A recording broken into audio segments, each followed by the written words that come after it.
Renee, you're at the doorstep of destiny. Yo, Tim G, we're back for the Watch Market You're in a Monday. watch market which is as dead as a dead skunk. Dead as a doornail. Stinky and dead. Is Like the a watch dead- market dead? Yeah. I mean, the market, the watch market is completely dead. Watch market is dead. Well, Dead you know as- what? You know when it's bad when they start calling me. That's when you know when it's bad. Okay?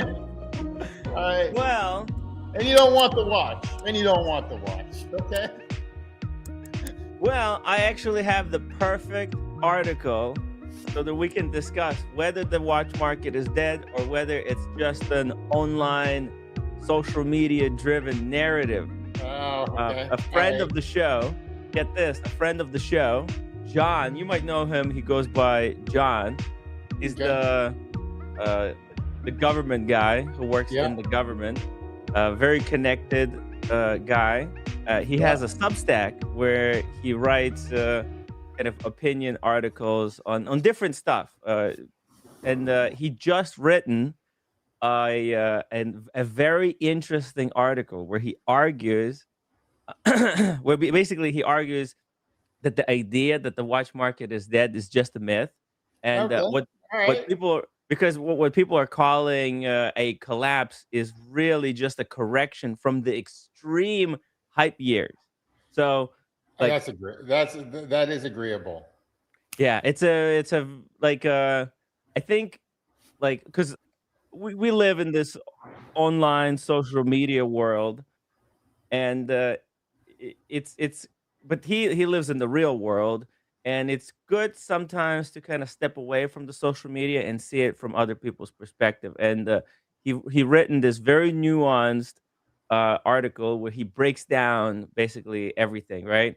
Yeah. He talks about how before the 2020s luxury watches were like quiet niche hobby that was appreciated by enthusiasts who like really understood history, craftsmanship, and nuance. And then post 2020, the social media turned watches into status symbols, right? People started posting wrist shots, flexing. The flex culture really exploded, and the short form content basically amplified certain brands and models. Like Okay. pre That's 2020, that's Nautilus agreeable. and Yeah. Royal Oak, they weren't that big of a deal. But like people knew what it was, but they weren't valuing it as much as how it became amplified. Like, oh, this is the most important one, right? If you're the top G, you gotta wear the Royal Oak Jumbo, right? Yeah, exactly. That's how I look at it. Hmm. But I personally have always looked at that like that 20 years back. I always thought the Royal Oak Jumbo was the model, but I mean, Yes, but because you knew the yeah, stuff, and think about it. How did you know about the stuff? Because you actually cared about the watches. You were like reading about them, researching them on your own time. Maybe you even had some books where you were reading the stuff. And what happened was, like, the people who buy this watch, they don't know any other watches, to be honest. Like, a lot of these flexers, they oh, don't I know agree. anything about a watch. They just go to YouTube or TikTok and they type in the best watch, the highest, the most, like, whatever, the hottest watch, right? Agree, And that's agree, what pops up. agreed. I've got a friend that doesn't know anything about watches, and but wanted a Nautilus and bought a Nautilus, Yeah. and basically he bought a 5711, and he knew Mhm. nothing about it, but he knew that's what he wanted. It He was the knew top G watch. it was a top G watch. Yep, yep. Yeah, and you had the crypto wealth. A lot of people made tons of money on the Bitcoin, the crypto. There, just overnight, there was a whole bunch of crypto millionaires, the OnlyFans millionaires, all kinds of online social media, like people who got basically wealthy overnight because they were at the right place at the right time. And the lockdown basically caused people to just sit at home and instead of spending money on trips or doing something that's a little bit more meaningful, to start by spending money on something else. And getting watches was like you couldn't lose money as well. Like it watches became a form of crypto in No, a I way. agree. I agree. It And was that's like a physical crypto, right? agree. It's like a lot of the market itself, because some of these towns or some of these cities that are close to the ocean or whatever, that were in really not in great economic shape or whatever, people ended up moving to some of these towns, and the towns boomed because of it, because they Hmm. had an ocean or they had mountains or they just wanted to be out of the city or something like that. So that was the other aspect of it. The social media has really what's the word for it? It's really like Amplified. amplified everything. Yeah, no, I agree. Yeah. He's got a great point. It's correcting. I You agree know with what that. he compared it to? He Well, compared it to the housing market. yeah, exactly. That's Which I it. wasn't even thinking about, but it's like, right, like housing is not something that should be speculated. It's not something that people should be speculating on, right? It's housing should just be that what it is. It's shelter. But because certain deregulation, certain laws were changed, uh, it became like this speculative investment that there's all these equities, right? Like BlackRock right now is buying up like all houses, Quarter everything of they can get their Atlanta, hands. quarter of the mortgages of Atlanta are BlackRock. Quarter of Yeah, them like what the residential. hell? Yep. So Yep. this house, all the housing is not even owned by people anymore. It's just owned by just a couple of corporations. Yeah, that's It exactly right. the Yep. price of the house. That's why I'm looking at like my generation.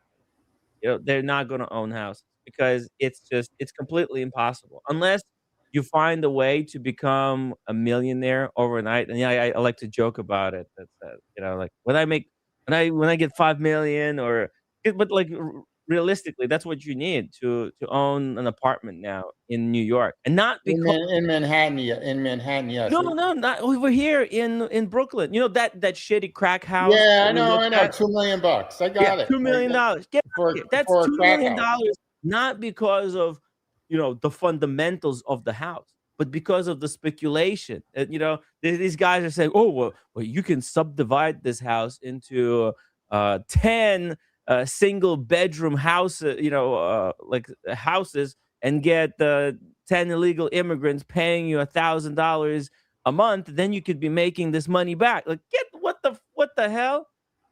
So the value on Zelle of that house is not driven by, like locations or what it's made out of. Does it need repairs?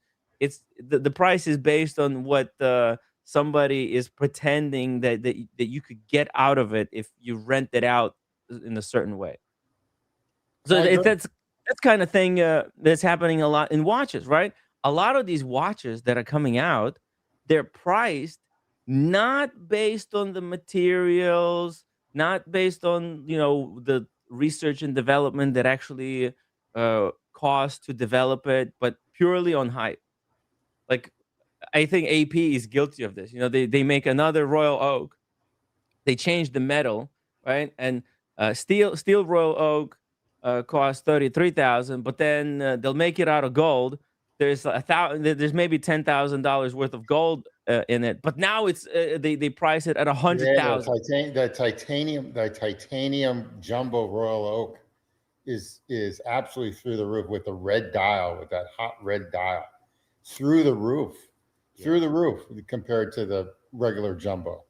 Even on the secondary market, doesn't make any sense. Yeah, it's all hype driven, right? And they say, "Oh, what? But there's only so few of them." But the problem is they're just continuing to make newer and newer models, and people who buy these as investments, thinking, "Oh, but there's only 100 of these." What they're not understanding is that AP is not going to stop making those, and next year they'll produce a hotter, more hype version. Because like the red dial, it's really, really sexy. It's really hot, but I think it's too much. Like it's way over the top, Way over and the top. It's too much. It's almost too much of a flash. It's too much. yeah, You know? right. It's so aggressive. Yeah. Whereas I think the one that Time is Human Construct picked up, right? Yeah, That one actually has the JLC movement, right? And it's an older model, and that one is actually super limited, and it's classy, I white agree. gold, I agree. salmon dial. That's genuine limitation because AP is not going to be going back to putting in JLC movements. That's Yeah, true that's over. collectible. No, And that will be really collectible. I mean, that's a gorgeous piece. It's my favorite of the community. One of my favorites of the community. I think Goldfinger's got one that's sweet also. And what is it? The Cools one he's got, right? Remy mhm, Cools. Even though he hasn't shown it, which is fine. I haven't shown him some it's mine. But it's a outstanding what Construct has is just an outstanding watch. Outstanding. yeah, classy stuff. Yeah, and it's gone up since he's bought it, like doubled. I mean, he's modest when he said that, but it's doubled. The other thing, just a hype construct is the gold pieces in silver. So gold's at That's $5,100 insane. today, That's out of insane, control, dude. out of control. And silver, I think, is one hundred and What ten the dollars an ounce. Okay, That's and fucking mental. yeah, Five that's- thousand yeah, dollars. yeah, What? yeah. That's crazy, isn't it? Yo!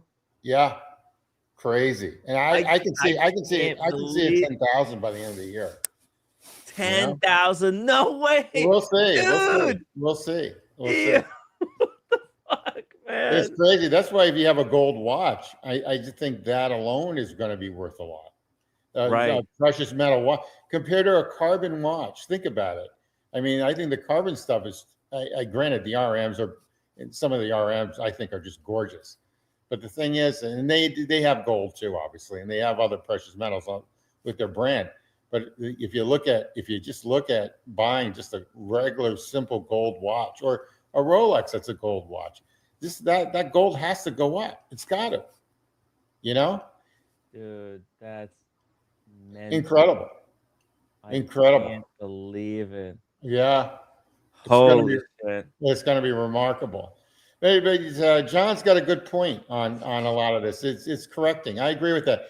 I do think there's too many watches out there, though. I mean, I personally think there's too many watch brands out there.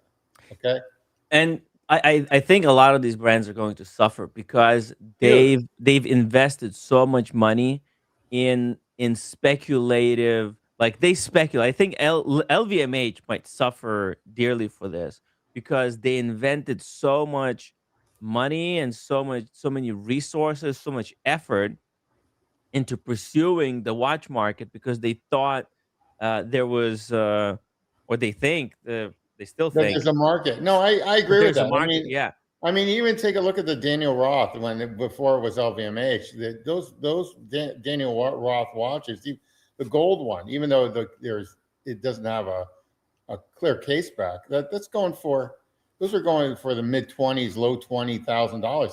The new ones are going for like $50,000, $60,000 now for the Daniel Roth. I mean, they just yanked the price up through the roof. And so I just don't see it. I just don't see it. But they've got the capacity to weather this. Okay, they've got deep pockets where they can weather all this. So I mean that's Right. They potentially could break through and survive because of just how much money they have. That's a good point. There's a lot of smaller brands probably like we already saw Bowman Mercier was sold off. Zenith probably gonna get sold off because there is rumors that they're not really performing well. There's a lot of these brands that heritage and history can go so far. Like there's a market for like legacy brands, right?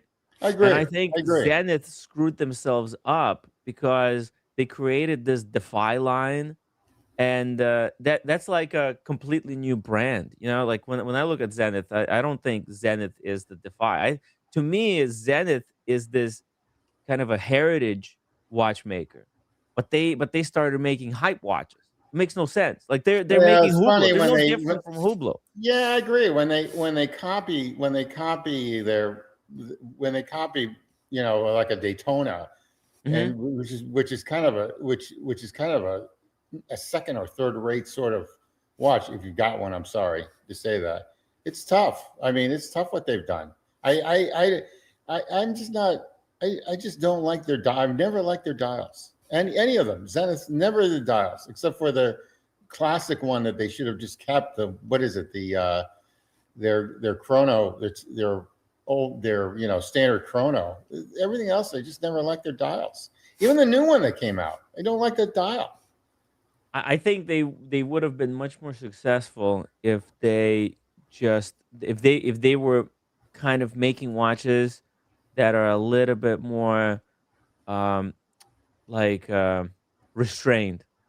But they went into this crazy Royal Oak. See, like all this stuff now looks like a Royal Oak knockoff. And look at this front page lineup, right? The Zenith, that's Royal Oak stuff, Yeah, I agree. and too high in the price.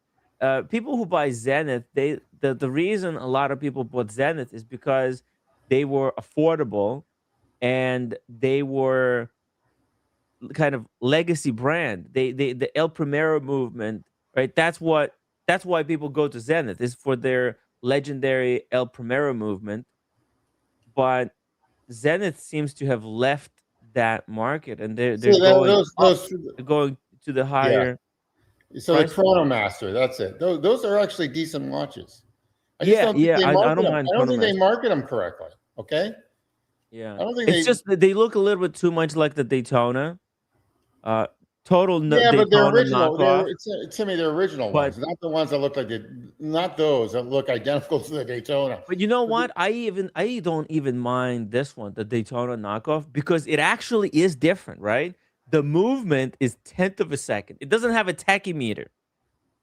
I was in the UK, right? And Yeah, I was talking watches with my niece, and I was showing her the Speedmaster, right? And she was asking me like, "What is this on the bezel?" Meaning the tachymeter. right. And I was explaining to her what the tachymeter was. And I was said, okay, well, you hit the button, when, like, for example, if you're timing how fast the car is moving, you see it pass the first mile marker, you hit the chronograph, and then when it reaches the second mile marker, you hit the stop, and you'll be able to know how fast the car was traveling. And she said, she said, so basically, you never use it, and and you know what? That's actually a good point. It's a tachymeter. I don't think I have never used it in my life. I don't think I will ever use it in my life. I think I think it's pretty simple to use, though. I mean, The I think tachymeter, but yeah. there's never need for it. Not now, I agree, but there is a need. There is a need if you want to travel. If you're doing a travel and you want to time yourself on a trip, or if But you're. where are you gonna see these hour markers on the? You Oh, mean I like on agree. the highway? I On the high. agree. I agree. And you No, got a I agree. speedometer on, in the car. That's why tenth of a second is actually, I think, a better bezel complication. Okay, now, but they have the stupid date. If Zenith takes away the date I and agree just with that. keeps this movement the way it is, I think this would be a perfect I agree with alternative that. to a Daytona. I The- agree with that. It's an awkward. It's awkward. The date's awkward on that. Yeah, remove the date, and I like the different colors of the subdials. No, people don't like it, but actually, like I think from legibility perspective, that is actually super legible because when you look down at the Speedmaster, it all the subdials they're the same color, so you don't immediately know which one is the hours, which one is the minutes, which one is the seconds. But that's where the Zenith. That's why they changed up all the colors because it's immediately distinguishable at a glance. No, I agree. I definitely agree with you. Hey, speaking of your Speedy, you this weekend you guys mentioned, or you mentioned that you like the Dark Side of the Moon. Okay, they came out with two new one Dark Side of the Moons Omega just recently. You So if did? you can pull up the new Omega. Oh, I okay, actually okay. like that. Huh? Okay, we'll go to that after. I have three more points to make Okay. regarding the article, and then Okay. we'll go back to the other stuff. So another thing that John talks about in the article is the influencers who helped create and then profited from the hype, right? Like what happened was there's a lot of influencers and dealers, right, who amplified the watch craze. It's the Roman Sharps, the Paul Nico Thorpe, Leonard's. Nico Leonard's, and the Tugger, Yeah. all of those guys, they amplified the market, and then they a lot of them said that the watch market was dead. Like I think was it Britt Pierce said that the market was dead. Actually, your favorite dealer from Miami, what's his name? The Watch Eric. Yep. Watch Eric. He called the watch market dead, but it Yeah. was not the watch market that was dead. It was the hype, right? Which is very different. But you know what? They got their clicks because, as John put it, the attention sells better than context. No, I like agree. if you tell people what the reality actually is, it's you're not. Actually, I was getting attacked by Paul Thorpe when I was saying certain stuff, and he was like telling me, no, no, no, you have to keep saying that this is going to be the next investment, blah blah blah. It's all very very annoying over there, and you really have to be careful with who you listen to online. A lot of the people who like talk watches online, including me, uh, like we don't know anything. We're not insiders in the market. I do my commentary, and uh, I try to. I'm not. At least I'm not taking money from any of the watchmakers or any other sources except the viewers. So like I'm not Yeah. biased by So them, but super chat, Timmy, put up your PayPal. Up, make sure everyone upvotes. oh yeah, yeah, yeah.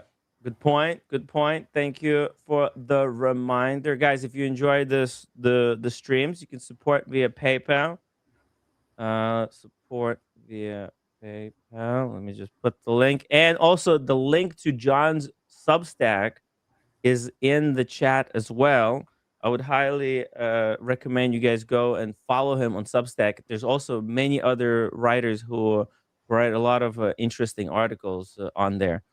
But there's also, according to John, many content creators were part of the boom and the doom scrolling narrative. I may have been part of it. Look, even to today's title for the show, right? Watch Market Monday, is the watch bubble about to burst? Prices panic and collector regrets. Because there's different type of collectors. We'll go more into that, but um, also he talks about how speculative capital basically left and the price is softened, right? Because there was actually more dealers than buyers for the watches. It's kind of very similar to what happened in the sneaker market. So check this out. There's Well, the this sneaker video. market, that was total. That was totally ridiculous. The sneaker market is something I'll never, never, never get. Okay, because people, first off, you need a closet for these things. Okay, you need a closet. All right, and then you collect them, and if you minute you wear them, they're going to devalue. Unlike a watch. Okay, the minute you wear them, the tread is going to be gone. All right, or you put them in the mud, or it rains. Okay, I don't get this at all. I don't see this sneaker market thing. I It don't was get it. all a lie. It was all a lie. Just like the watch market, that like the watches as investment, like a lot of it was a lie. Like yes, surely certain watches that are like historically important. They have to be really important though. Maybe featured in some movies, right?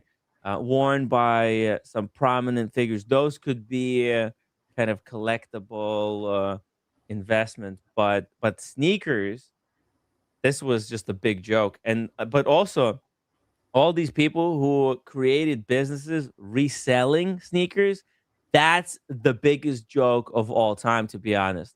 Because what the hell is even reselling? You understand? Like I know, Roman Sharf's kid actually opened a store in Yeah, Miami called In Hype. Miami. I mean, yeah, but that's a different deal. That's not No, a that's the same secondhand store. deal.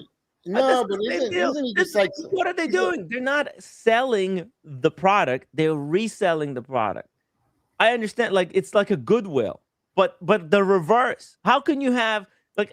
How is does this anybody go to an inverse Goodwill store? Like, Timmy? there's a Timmy, reason. is that store still in existence? That's what I Oh, really I think want. he's done. There's no way they're There, able I to. bet you if you Googled him, what's the name of the store?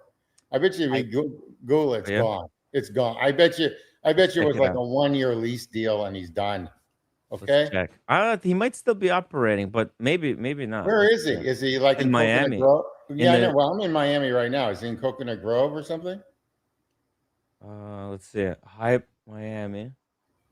Ooh, let me see. Is it this one? Wait, he's got three. He might have three locations. What Oh, the that's out hell? of control. Is that what he Yeah, is? He's oh, look at that. He's in Brickell dude. Village. Yeah, he's got He's three right. He's locations. No, right. he's still up. Well, I look Google stuff. Uh, it takes a while to update, but check this out, man. This guy is stacked with merch. This is not gonna sell. It's unmovable stuff. Look at this. The Labubus. They have to sell Oh, look at that. Labubus, He's got man. Labubus and everything. It looks like Yo, it looks like a Goodwill store. that's what it is. It's the inverse of the Goodwill, Yeah, except of yeah, selling that's what it stuff is. cheaper for next to nothing, where stuff gets donated for free and then gets sold for charity. The stuff gets bought at retail and then resold for triple. Like, it makes no sense. I've never bought anything at from stores like this, but I mean, I've never been in a store like this, so I don't know. look at all the stuff. There's no way they'll be able to sell out. Yeah, Like, and you know what? these shorts are gonna be on these racks forever. I mean, look at the amount of stock, all these overpriced jeans. Dude, this is unsellable. There's no way. No way. There's no way. How And did you he know get all what this stuff? else? How did he get this? Did people walk in and sell their stuff? I have no fucking idea. They're probably like buying it at like launch parties and stuff like that. You might have like a mini network of, because that's what these kids do. They buy, like, there's apps and there's like groups. There's like these forums groups. They basically have insiders working at certain, like, for example, at Nike. They'll have an insider working at Nike, and he might be signed up to this forum that they're all on. And the insider will leak that, okay, on Thursday we'll have the delivery of the latest Nike shoes. So to be there at the opening to buy it all up, basically at retail. Okay, and they have like a mini network of these groups that do this. But the problem with this stuff is that, a week later nobody wants it. So look at this. Oh, it's You just see total. these hoodies over here Yeah, Timmy, in the corner, this is a version of total crap. dude. Okay. This is a week later. Nobody Yeah, wants this crap. yeah, it's total crap. I I think can't believe it. I mean, you know when what? I was there four years I'll ago, take a I look. saw these same shorts and they're still hanging. So he's got 3 stores in Miami. He's got By one the in looks, Brickell, Coconut Grove. Where was the other? Where's the yeah. third one? Let's see, Brickell, Yeah, two in okay. Brickell, and That's sort of Miami I got World Center. okay. One in Brickell's sort of close. Interesting. Yep. Well, All right. this stuff, these Google uh, websites, they're not really. Random. Yeah, Random. yeah. Look at all the hoodies. All like look at all this. These are Yeah, like yeah, yeah, they yeah. want like $700, $800 for each one. Like, who's Silly, gonna be buying this? Come on. silly. Oh, Of look at course you this. can. He's got a Goyard bag, a Goyard wallet, some There flip you go. flops. Why don't you just Mr. go to if Tudor you're to gonna you. yeah, if you're gonna pay that price, why don't you just go to Goyard? You know? Exactly, right? Why would you want to pay more for used one? Or Yeah, I don't get that. I wonder how he gets this stuff. That's what the real curiosity is. maybe one of like somebody in the network. They're in these WhatsApp groups, kind of like the Moda. The Moda Yeah, stuff. but you got constantly have to do that. Maybe they're stolen from trucks. What do you think of that one? Well, that's always a possibility. Like in those Moda groups, Yeah, they might sell like you don't know if plus that's these Goyard stuff that they the can't really freight, the track. freight, they steal the freight. Yeah, They take the truck and they hijack it. you You never never know. know. It's impossible to know, but it's also impossible to track if it was actually stolen. That's you know. But yeah, like look at all these sneakers now. This might seem like cool for a second, but then you I would. realize that all this They're stuff is outdated as yeah, well. but isn't they're used? Aren't they used? They're I don't know. Like you have I to mean, you have to they. check. Some of them might be used, some of them might be I mean, new. who's going to use like used sneakers? I mean, come on. But the problem also is that Nike pumps out new sneaker almost like weekly. Yeah, Every I know. week I there's a know. new sneaker that they pump out. I know. So New Balance, Hoka, they all do. yeah, What is it? All these brands, they pump out new stuff all the time. The On sneakers, which are like really common, like hot right now. The On shoes. yeah. Look at these Nikes. They're like They're every looking like day. they're looking like Hokas now. Everything's looking like a Hoka. A lot of them. They Oh have yeah, the big they're heel trying and everything to. else. Yeah. Oh yeah, they totally copied the Hoka. Like these look exactly like the Hokas. They Yeah. they totally ripped off the design because Hoka Timmy, is stealing the leads. Timmy, I can't stand Hokas. I can't stand the look of them. I know I used to wear them. I can't stand them. Hmm. But yeah, I I think you're can't a wear them Nike. anymore. They changed up the design. They're garbage now, Okay. All unfortunately. right. All right. Mr. Tudor, to you, thank you so much for being a member for 40 months. You get foot disease the minute you walk in. Yeah, that's exactly right. That's exactly right. uh, and Speedy Hernandez says Goyard material is overrated. It's glorified plastic. Yeah, Uh, I would agree with that. yeah, unfortunately, it's true. It's like it's some kind of a like cotton, I think, material covered in plastic. It is plastic material, actually, but that's what makes it so light. So a lot of people think it's leather. A lot of like first time buyers, those Louis Vuitton bags as well. With Yep. the monogram, that's plastic, and that's Goyard's alternative. Actually, I think Goyard's canvas is better than Louis Vuitton canvas. It's actually higher, like slightly higher quality, Oh, I agree with that. but it's not leather and it's not gonna last forever, or it can't last forever like leather does. Although it is more durable than um, canvas by what's that New York brand with the letter C? Um, I don't know. Coach. You know Coach? Oh, yes, Coach. Yeah. I know. So I know Coach well, actually. yeah. Yep. So get this. My the They used roommate, to be really hot in the '80s, and now they're like junk. very hot. Actually, what happened was a couple of years back, before the live streaming, the roommate bought a Coach tote for her sister in Korea. Right? It looked exactly like the Louis Vuitton tote, right? Yep. And she brought it to her. She gifted it. The next year, when we went back to Korea again, the toad disintegrated, literally disintegrated. The canvas tore apart, and inside it was like this fucking garbage material. It was like foam, like cotton, like cotton swabs. Yep. Like a yeah, that's what was inside of that fabric. So then she was really pissed off. She actually got her a Louis Vuitton tote, and actually that Louis Vuitton canvas still like new to this day. So you know what?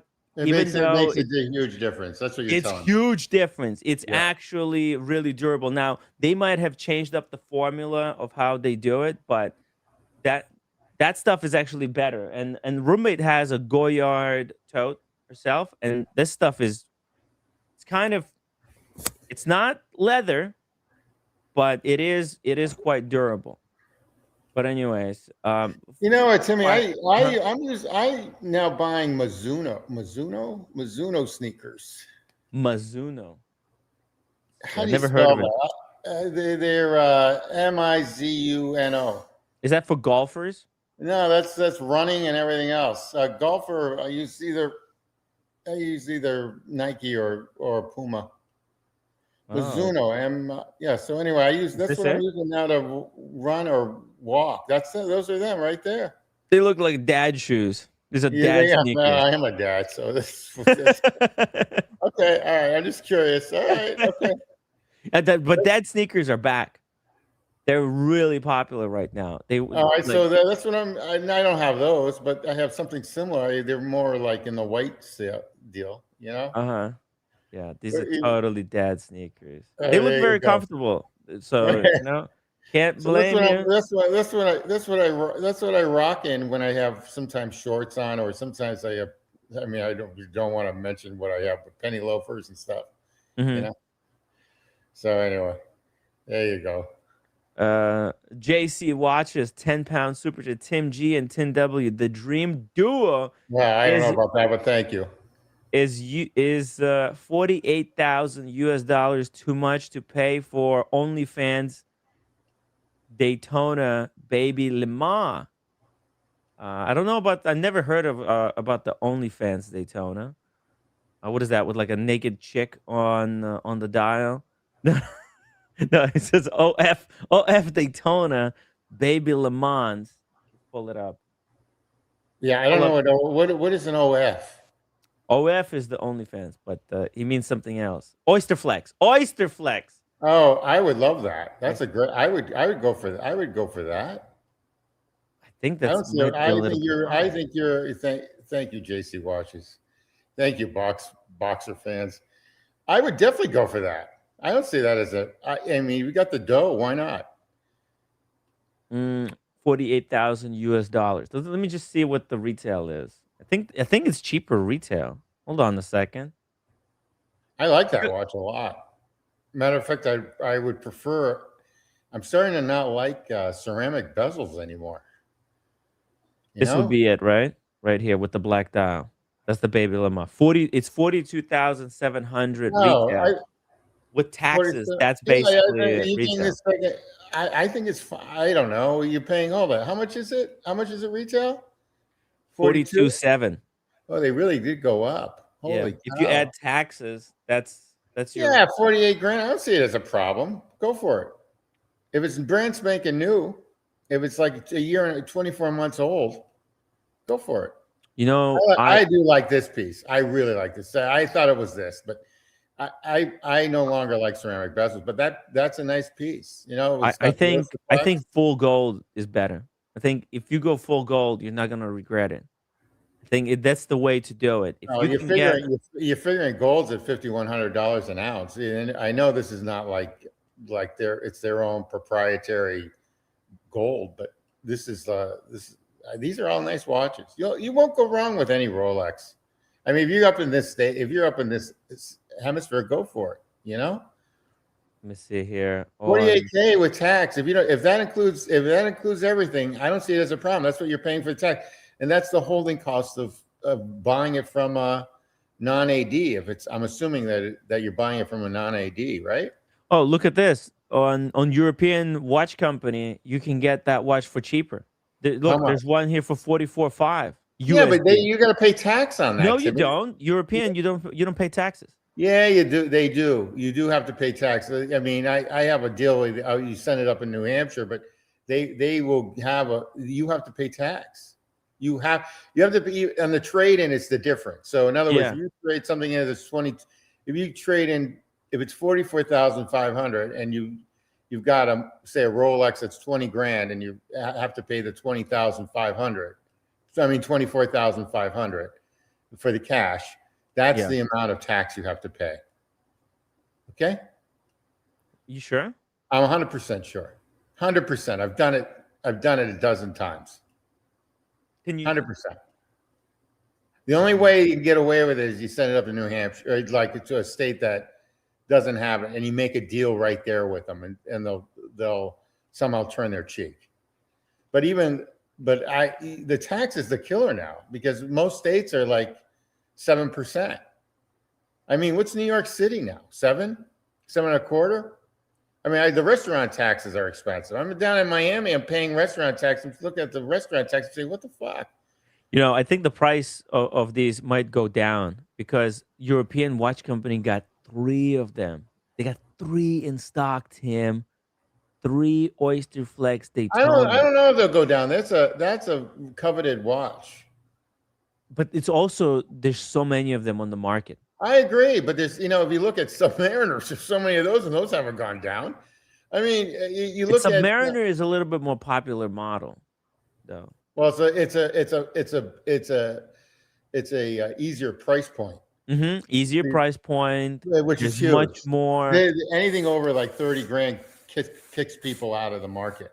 and there's also much more like demand for it because it's a more popular watch. There's more social media kind of stuff on it, right? More people talk about the Submariner. That drives up the demand. You know what might be a good deal right now is the Yachtmaster. I think I would go with the Yachtmaster over the Daytona on the Oysterflex. I think that's just a better watch to get. It's also so much cheaper. Look at this. And there's a potential this will go up in value. Whereas the Daytona, it's like 50,000. You can save 20,000, get the same watch, if not better. Yeah. So why not the Yachtmaster and save 20,000? Yeah. Does it have to be a Daytona? Well, he wants a Daytona, so there you go. I actually like that model. I like it a lot. So the tax. So European watch company, I do know. The Mike Lewis comment with Miami, that the store that you buy from Miami doesn't have a retail store in Arizona, Mike Lewis. So that's the reason why they can get away not giving you tax. However, you probably went to Miami and bought it directly from them. You would probably have to pay tax if you were there physically. That's Look how at that this. works. Black dial Daytona, but the older model 116500LN is 25,900. And that condition is excellent. That could be like if you want a Daytona, you could get the steel Daytona. He wanted an Oysterflex. He wanted an Oysterflex. I think 48K is fine. If it's a reputable seller, I think it's fine. I think right here, this is the best Daytona for the money. Right now, this is the best model of the Daytona. Actually, not a fan of the new Daytona that much. I don't like the new Daytonas. I don't like the framing of the bezel. Right. You know what? You know why I don't like the framing as well? It's really fragile. You see the border where, the ceramic is now inserted into a white gold surround. And that white gold surround is really thin. It's paper thin. So if you hit the doorknob, if you bang it even ever so slightly, you're going to put a ding in it. And the thing is, see, at least on the steel one, that's a steel bezel insert. So it's got some rigidity. You get the white gold, that is going to be ultra soft. So if you I agree with that. I had that Yachtmaster, and I wear cuffs because I'm still old school, and I still wear ties sometimes. So I have to wear a suit. And the cuff, even though sometimes the Yachtmaster would go underneath my cuffs on some of them, not a lot, but it would micro scratch that side. It drove me crazy. But now CJ watches, just go for it. 48. And there's this ultra fine polish on it on the edge. It's hairline thin polish that they did. It's easy to scratch. No, I agree. I agree with you 100. I agree with you 100%. It's a beautiful watch. Everyone should be fortunate if they've got any sort of Rolex. So it's good. I think. Good. I think that Hulk. You got the Hulk, right? The Hulk? No, I don't have a Hulk. Well, I thought you had one. Okay. No, I have Cermet. Oh, you got the Cermet. You trying to sell that? Yes, it's in Boston right now. Oh, interesting. Okay. What do you want for that? 13. Okay, what's the how old? It's the first year of production. It's Mark 1. So it's 2022. I think so. Okay, I'm not sure. It's on the papers. It's from the okay. first year. Does it say Tim Wright on the papers? Billy, I go to European because they have the best pictures. That's why I do it, not because of anything else. It's just good for Billy, him for photography. I agree with this is a fixation of European. I actually like them myself a lot, but 1916 you can go to. There's a I just like the UI. It's no, simple. I agree. The place 1960, and they're also retailers. So, for example, if we go to I 1960, agree. They're retail. I agree. I agree with you 100%. Look at the UI. And they It's control so annoying. Like, and they first, it control throws the you FB here, burn market. No, I agree with then you. you have to go here, and You know, then it's for very tough. Like, how do I? I don't know. I'm just used to it. And then look how ugly it looks. I agree. The pictures are on the white background, and so the metal of the watch blends in with the background. I agree. It looks really ugly. Whereas you go here, I want to pull something up. Look at that. It's on the black background. I agree. There's a contrast. I don't know what the hell is wrong with European with the No, 1916. 1916. Why Yeah, they do it like this? I got to tell you, they control a lot because they're in Cleveland. They've got the Patek. They've got one of the Patek stores in Miami. They've got obviously 1916 in Philly. They've got one. They got their boutique in New York, right? That one, a boutique that you can make reservations for. They're all over the place. I mean, I give them credit. Oh, they Singapore. They got a retail. Oh yeah, All right, they're all over. they're very popular. No, They're very, no very doubt. popular. I think they do a good job. I think they're overpriced too, but I think you're paying for their reputation. If you have a problem with them in 30 days, I'm assuming you can send it back. It's easier on my eye to use the European, and Yeah, not it makes like sense. I'm not recommending buying from European. I just use it for like just for It's pictures and interesting. stuff. I do like David SW too down in Orlando, and Hmm. but they're expensive, but I like them a lot. David SW used to be sponsor of the channel. Yeah, I actually like them a lot. I have bought watches from them, and I've sold watches from them. Let's see, new And it's arrival. interesting. They don't squabble. They send me a box with a FedEx. I put it in the box with a FedEx. They send me a check. I send them the watch. I've gotten good deals and I've gotten bad deals from them. But you know what? I Yeah. know they're reputable. Yeah, they're very good. They're excellent. They're expensive. Like But believe it or to not, me, they have the same problem as the 1916 company with okay. the Well, you know what? photography, that it's You on know the what I white like. You know what I background. like about them? No one looks at their Vacheron Constantines and these second, like the what I call non-hype brands. Non-hype brands. And basically, you can get some good deals from them. Okay, Mhm. and they're reputable. I Oh, know. wow. Okay, Okay, yeah, you're right. You're right. and that's what you go. You go to these, like, you don't go to the Rolex with them, but you go to these things. And so, because people overlook David SW for this stuff, so that's where I look like the 1956, that one right there, the complete calendar up there. I think that's a pretty good deal. 29. Those are 48 grand now retail. Yeah. That's cuckoo. Yeah. That's Okay, that's nuts. just nuts. This one is pretty cool right here. Look at this. Look at the Patrimony. patrimony. The patrimony is a Yeah. great deal. You can probably get that for 15 from them if you give them That's a cash. 38 mil. Wow.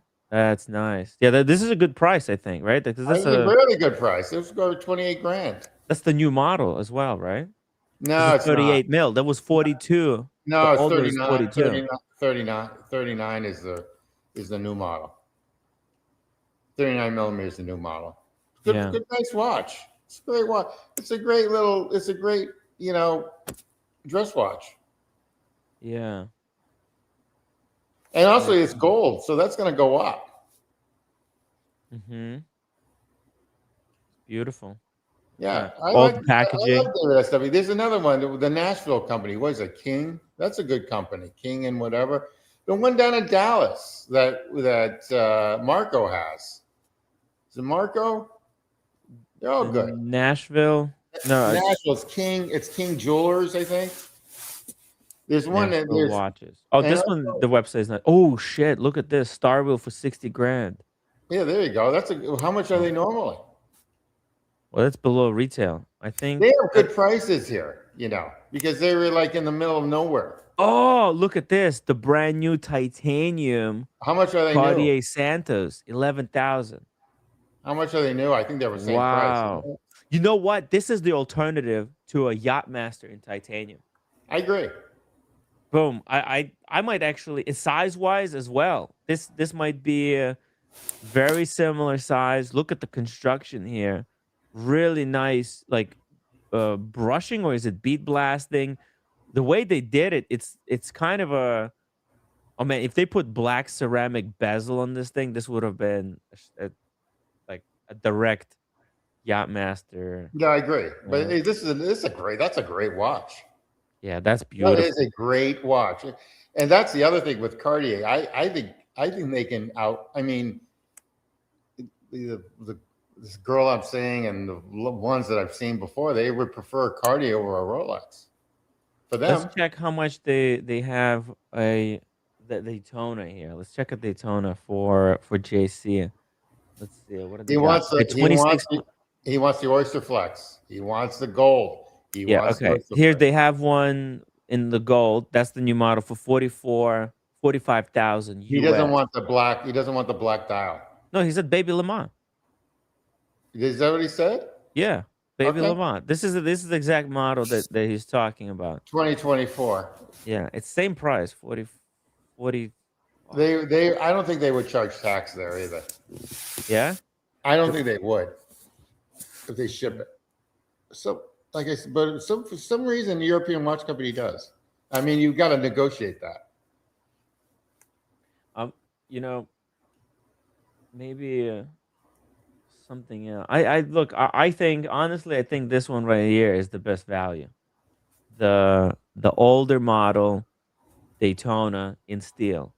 Because I know I have the white dial one, and the white Well, he dial, doesn't want. He doesn't want that. it's too high. It's an emotional thing. It's like telling your friend that you should date X instead of Y, and he likes X. No, no, we don't know that. Why Yeah, does he you're want? right. You're right. You're correct. You're absolutely right. Yeah.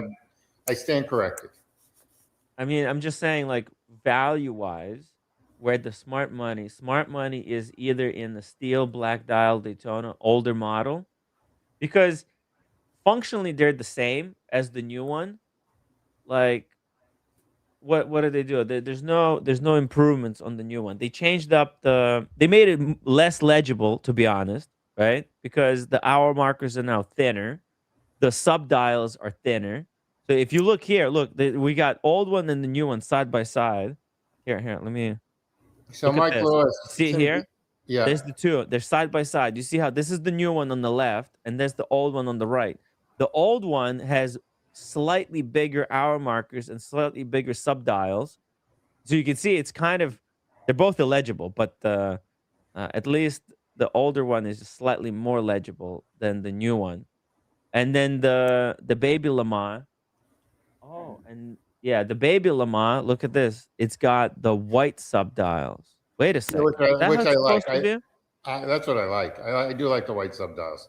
Yeah, it says how it's supposed to be. Yeah, the Lamar has totally white sub dials. Yeah, Okay, he likes the new one. No, that's fair enough. I It's get kind it, of. and I would go new too. So you're in the same page. Fuck everybody. Just get what you want. I might be biased because I have the old one, and now that the new one and same thing, I like the old Submariner more than the new one. I got the Cermet, right, the new Cermet, and the old black dial Submariner. I like the old one, but but maybe it's because like I'm used to that that size. Maybe it like it doesn't really matter, but man, I just love this one. Are you I selling that? hmm? Are you selling that? No, I don't think so. Well, I was gonna like trade 3 watches for, trade. If you sell any of these watches, are you gonna have seller's remorse? Yeah, no, I don't think I'm gonna do it. What I think I'm gonna do is sell the other two, sell the Air King and the Sermit, use that money as investment into Tim Wright, uh, and then use that money as investment into Tim Wright, the new venture that I'm gonna do in 2026, Good, I like it. and then buy the gold one at retail when I make $5 million. There There you you go. go. I like the thinking. I think that's the right way to do it, Yeah, I like the right? thinking. Yeah, Yeah, because I've just yeah, I and get I'm it. gonna sell the Grossman. Yeah, There you go. that's a good idea too, because I got to tell you, servicing that is going to be timely and expensive. Yeah, Okay, gonna be a it's going to disaster. probably be 3 to 6 months to get it back, right? If not more. And where do you drop it off? Where do you drop off a Grossman? That's my, I don't know. You give it back to them. which means what? You have to send it to Germany. Yeah. That sucks. Well, I can go to This climate, Cellini. huh? Cellini, I can go to Oh yeah, Cellini. you go to Cellini. Their Oh, partner. so you realize that they're going to add like their broker's fee, right? Mm, I don't think so. Okay. All right. I'm just putting it out there. That's the biggest problem. That's the biggest problem I have with these micro brands. What do you do for service? I mean, I've had Oh, them. maybe I I can. want a Laurent Ferrier really badly. Want one really badly. But what happens in 5 or 6 years if you want to service it? Yeah, you have to send it to Laurent Ferrier. You have Or you have to. to send it to where it's a pain in the neck. I mean, I know where to go with a Patek. I know where to go with a Rolex. Yeah, I it's know one where to. thing if you're a multi-millionaire, you could just fly to Geneva and hand it in person There you go. and There make you it go. But a even if you're vacation for say yourself. if you are a millionaire and do that, you're still going to, and they're wonderful people. But I mean, I've been there a couple times at the Laurent Ferrier. But what happens? They're going to say no. We're just going to take you 3 months. I don't want it. I don't want. I mean, it's just silly stuff. And then you got to worry about shipping over. I mean, it's the pain in the neck. It's Disaster. it's a design. It's just there's too many like That's there's why Rolex is such a powerful brand. It's no. hassle I agree. free. I Hassle agree. free. It's in every city. Every major city has a Rolex authorized dealer. You just go there and they take care of you. Well, Paddock's the same way. So is And like Patek and AP Vacheron and Vacheron. AP. and That's AP. that's why I'm having a problem with all the micro brands. That's their problem is the servicing. That's a good point. You're not wrong, Tim. Oh, You're not wrong. I've gone through it. I've gone Yeah, through it. that's why the Patek. Did you get? By the way, did you get the delivery? I did, but it's up in New Hampshire. I'm in Florida. I'm in Miami. Oh, nice, nice. Getting some getting away from the cold. I went Well, I out. haven't been. I haven't seen snow. I haven't seen the snow. JC watches £5 super chat. Do I go full gold or Oysterflex? Full gold, almost same cost. Will it be too heavy? You go full gold. I would highly, highly, highly, highly, highly, highly, highly, highly recommend going full gold in the Baby Lamont. It sits better on the wrist. I don't know, like the Oysterflex. I've tried it How much of on. a Timmy? How much of a difference is it? That's the first issue. It's How a much? big difference. Well, you mean price wise? He says Yeah. it's almost the same cost for him. Full gold and Oysterflex is almost the same cost. If it's almost the same cost, you go full gold. No, no questions about it. Full gold. It's the only way to do it. It looks way better because it also has a full gold white bezel, and that, in my opinion, that is just such a such a big improvement. Here, hold on. Damn it. They have a yellow gold one here. Oh, that's the older model. Hold on. I need to find white gold. Full white gold Baby Lamont looks so much better. Let me show you. I It, know. JC watches. He give me your choices, but I think you're on the right path. They're all nice. These are all nice. Look at that. You're very fortunate. Everyone's very fortunate if they can get one of these. It's not going to be too heavy as well because the weight is redistributed on the white gold really evenly, and it feels really balanced on the How much wrist. is that, Timmy? That's a good looking watch. How much is that? 56.4, but You I know, think it goes below retail. how silly this may sound. That's expensive, but it's really not. Mm-hmm. Compared to what Paddock It's is not too selling. bad. What Paddock is selling, like Yeah, the watch that I just got, if you get it from retail, it's like 48K. It's like, what are you smoking? Okay.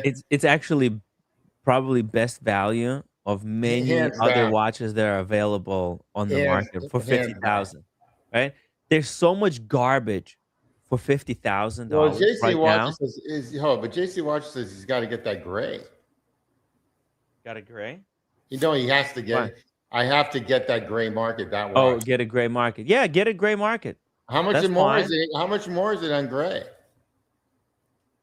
I think it will go below retail or just at retail. It's not a It's not a hype watch. yeah, somehow it's not real. No. You know what I think is happening is that this watch, they won't sell it to like new people.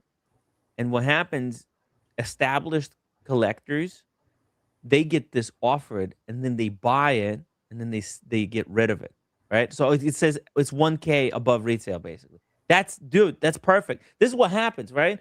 You have what happens, Oh, that's a no-brainer then. dude. JC Watches. That's a no-brainer. That's Yeah. what you get right there. Yeah. What happens is that there's a whole bunch of like people who have big history, spend history at ADs. They want to get other watches. They get offered this piece. They buy it because they know they can basically sell it on the gray at cost at what they bought it for, or maybe lose $1,000 or $2,000. It's a very little loss, but it brings up their spend history by 50,000. So the people who get offered this almost always take it and they almost always flick it off onto the gray market. So I think this is a way better piece in my opinion, and it looks better as well. In all due respect, I tend to agree with you. This is a lifer piece. This is like this could be almost, even though I do like your avatar a lot, this could be your one and done. Mm-hmm. This is way better. Let me show you. Actually, as Timmy said, this is a great value. For retail, it's a great value now. Yeah, look at that. Look at that piece. Yeah, You see how I love the fact that the bezel on this one is full white gold. It looks like a vintage steel Daytona, but it's in white fucking gold. And it just looks so sharp. Dude, you gotta grab this one, it looks really nice. right? It's a good looking watch. It's a one and done. Dude, Timmy, it's a one and done right there. You should get one of those too. I know I actually I got myself on the wait list, but they told me to go fuck myself. Well, you have to go to other ADs, and then you tell them what you get to fuck them. Nah, I'm not buying any more watches. I just bought a Seiko and I just got a Tag Heuer. I'm broke, man. No, the Tag Heuer is nice. Yeah, I need to I don't know, I need to make a splash in the social media world to really start making some serious money, or I'm not buying. I have no reason to be buying any more watches. Look at this. This guy is wearing it hiking. Now that's a freaking ballsy move. This should be me. That should be me.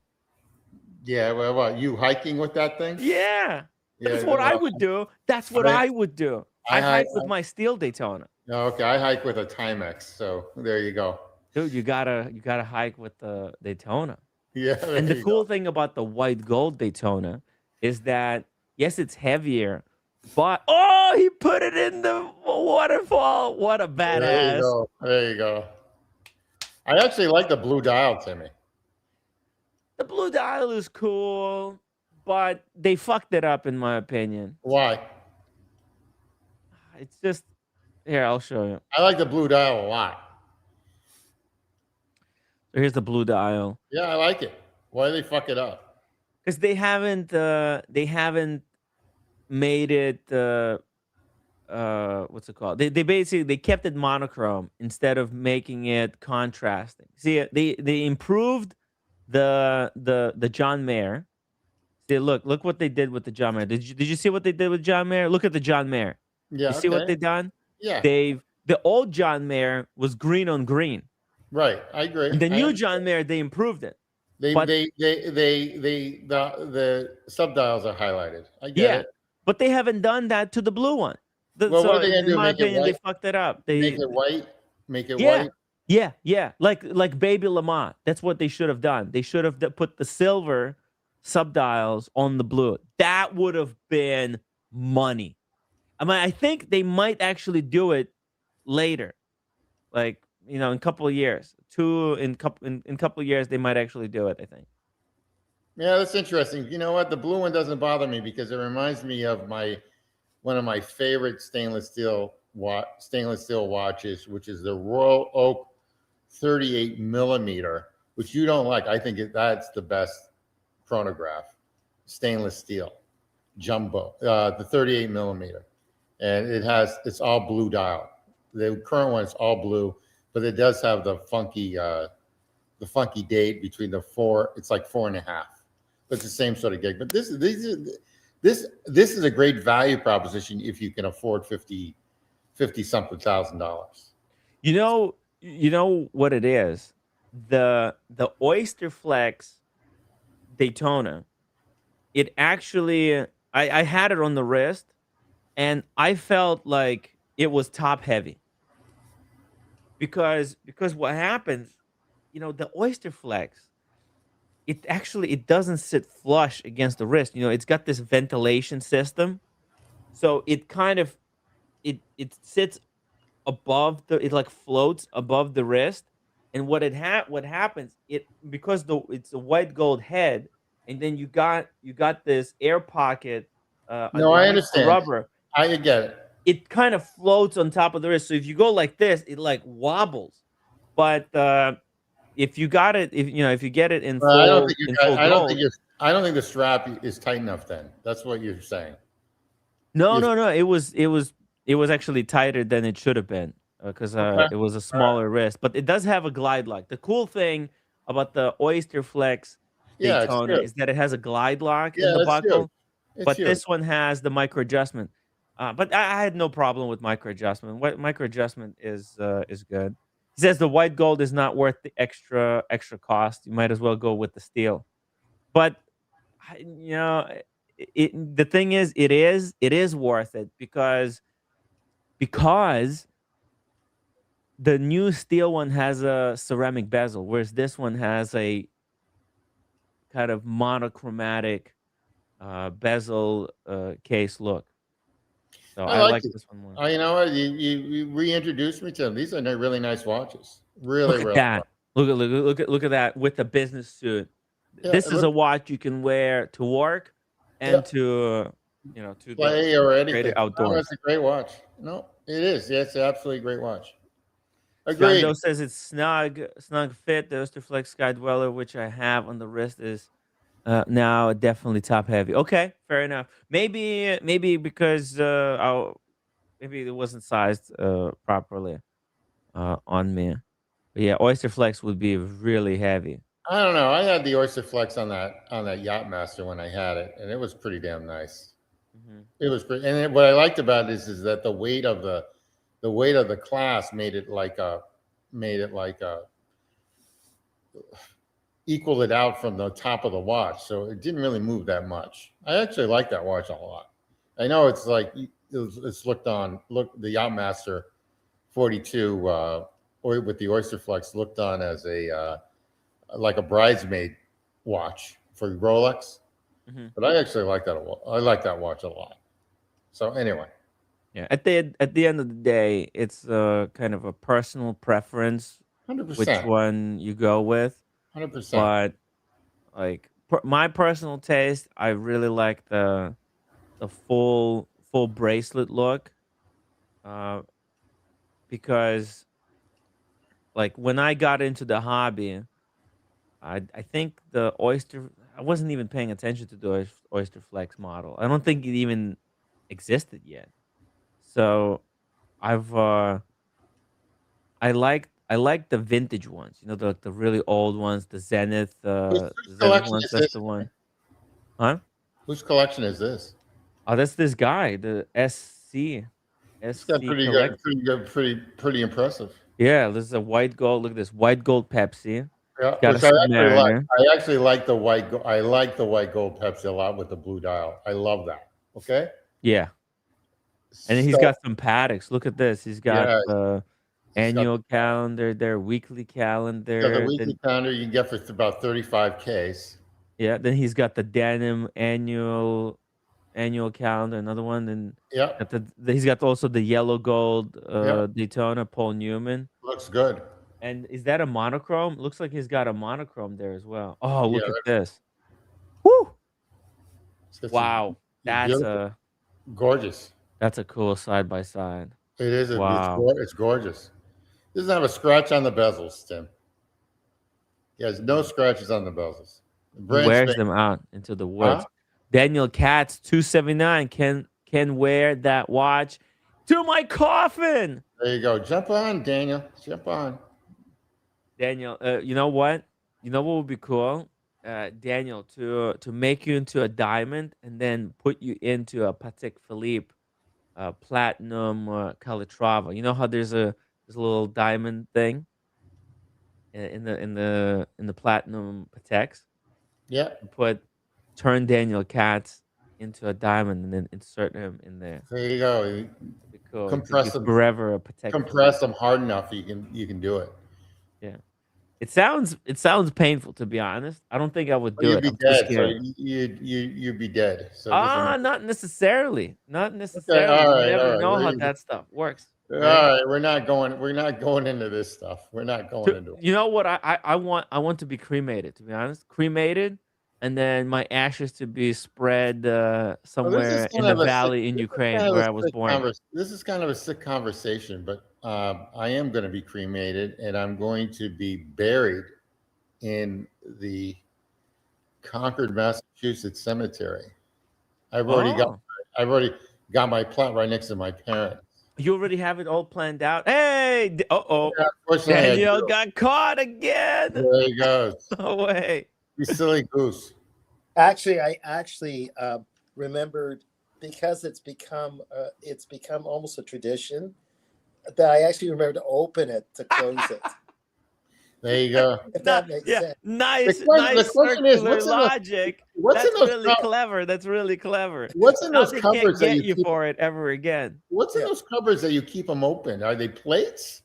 I mean, Uh, I don't see anything in those cupboards. I got a small space, Tim G, um, and I think for a guy who's trying, like I do my own prep and whatever, there's the spices, there's this and that that's in there, and you got to open. They're constantly opening and closing and opening. No, I understand that. I get that. And also, Tim, I tend to open them into my face, and it's very very disturbing. And I yell at myself.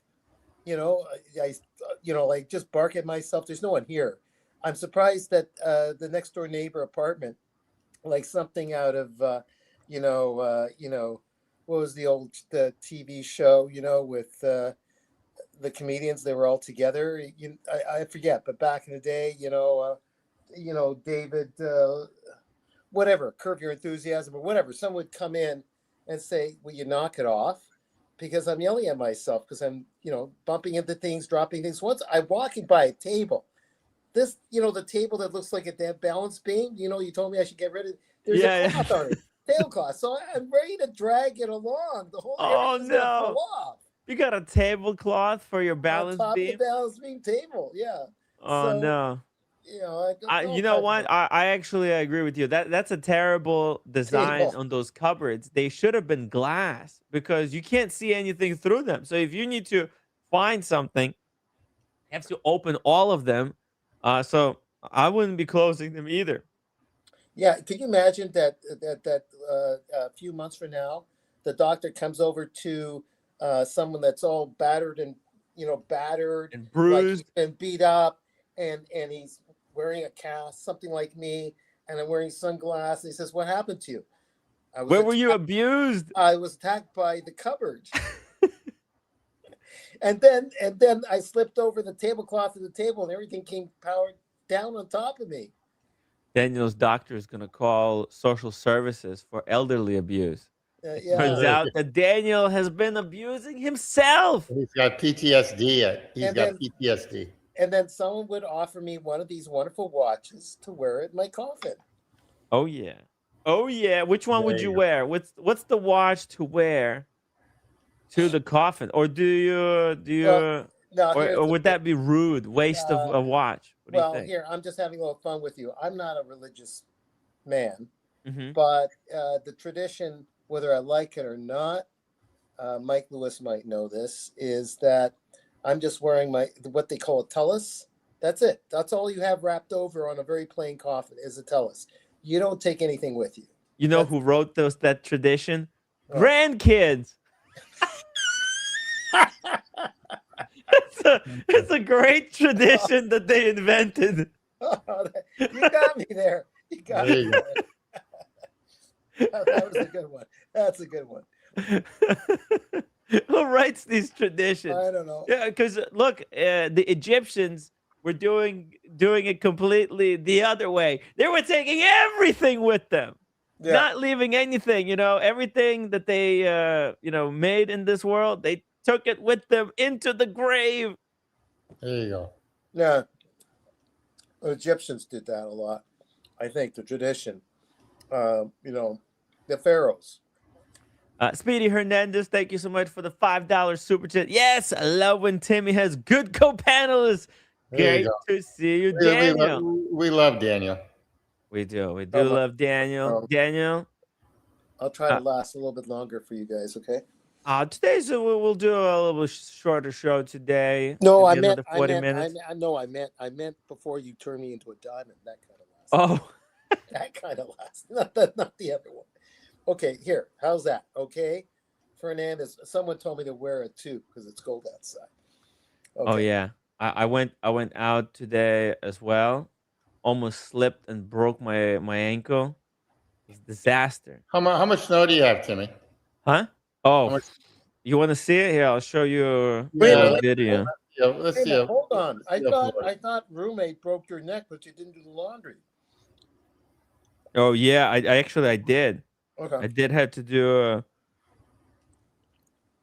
It's supposed to have another snowstorm like tonight, right? Up in the Northeast? It won't be hopefully as bad. From what I heard, there might be snow, but it's not like the hell that cameth through the whole eastern seaboard. And my little place got the tip end of it. How much snow did you get, Daniel? It got like 30 to 50. I'm not good at measuring centimeters. Okay. It was heavy. It was a lot of stuff. Okay. Yeah.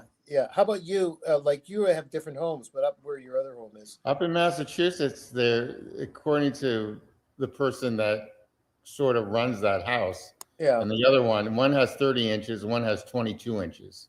Okay, so you're in the same boat as me. It was just a blanket. Yep.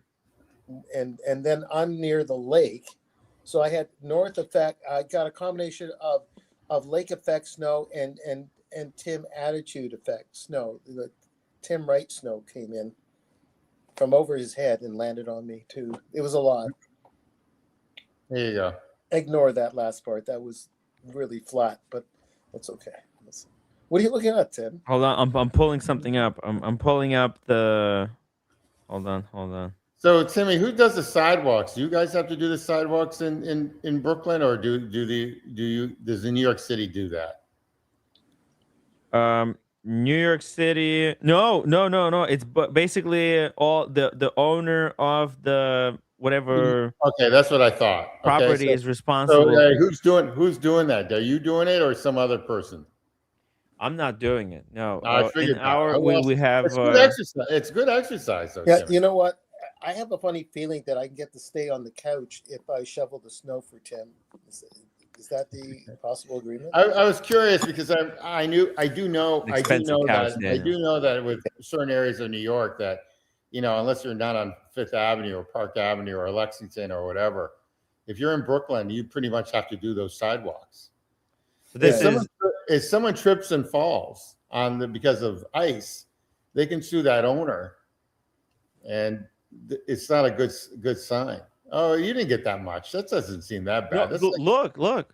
That's like 8 inches. That's not that bad. It's not.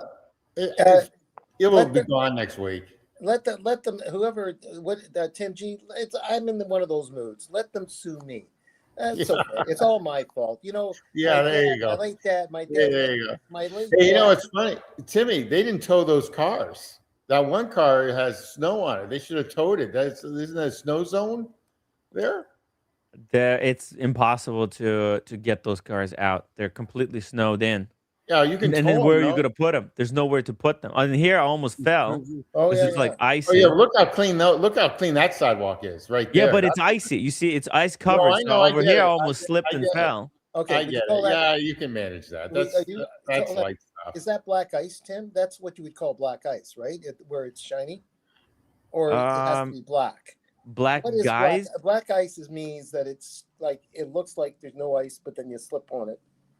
I'm not sure what black ice officially means, but it's what everyone slips on and wrecks their leg, or their hip, or breaks their back. Or your car goes off the road because of it. Yeah. Did you see the Black Ice skit by Key and Peele? No, I haven't seen that one. You didn't see it? Okay, that here I'll must be play really it for you. good. This is Timmy, good. you got a ton of parking spaces there now. You can just park. If you had a car, you could just choose your spot. You can't get a car out. You can get there's out no of there. way. There's no way. I can get out of there. You can get out of there. You need a shovel. You need to be driving around with the shovel. Hey, Paul, it's your City News at 5. I'm Jamie Thronberg. And I'm Marcy Whitchurch. Winter weather advisories are in effect across central Minnesota tonight. With more on that, weatherman Isaac Labuda. Isaac. Thanks, Marcy. A major system is zipping across the region. Outside temp right now, 8 degrees, but it feels like 20 below. Jamie? Well, stay off the roads if you can, folks. Lots of reports of black ice. Ooh, you got to watch out for that dangerous black ice. It's transmitted. Hard to see black ice. Keep your loved ones safe and warn them to stay off the streets tonight because of menacing, life-robbing black ice.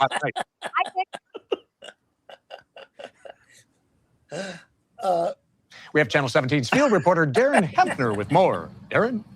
Stop for a second. Stop. The bald-headed guy who's just playing the straight guy, that bald-headed guy, he's worked with Savage in a successful TV show for a number of seasons. With Fred Savage? With Fred, he has. He's really good.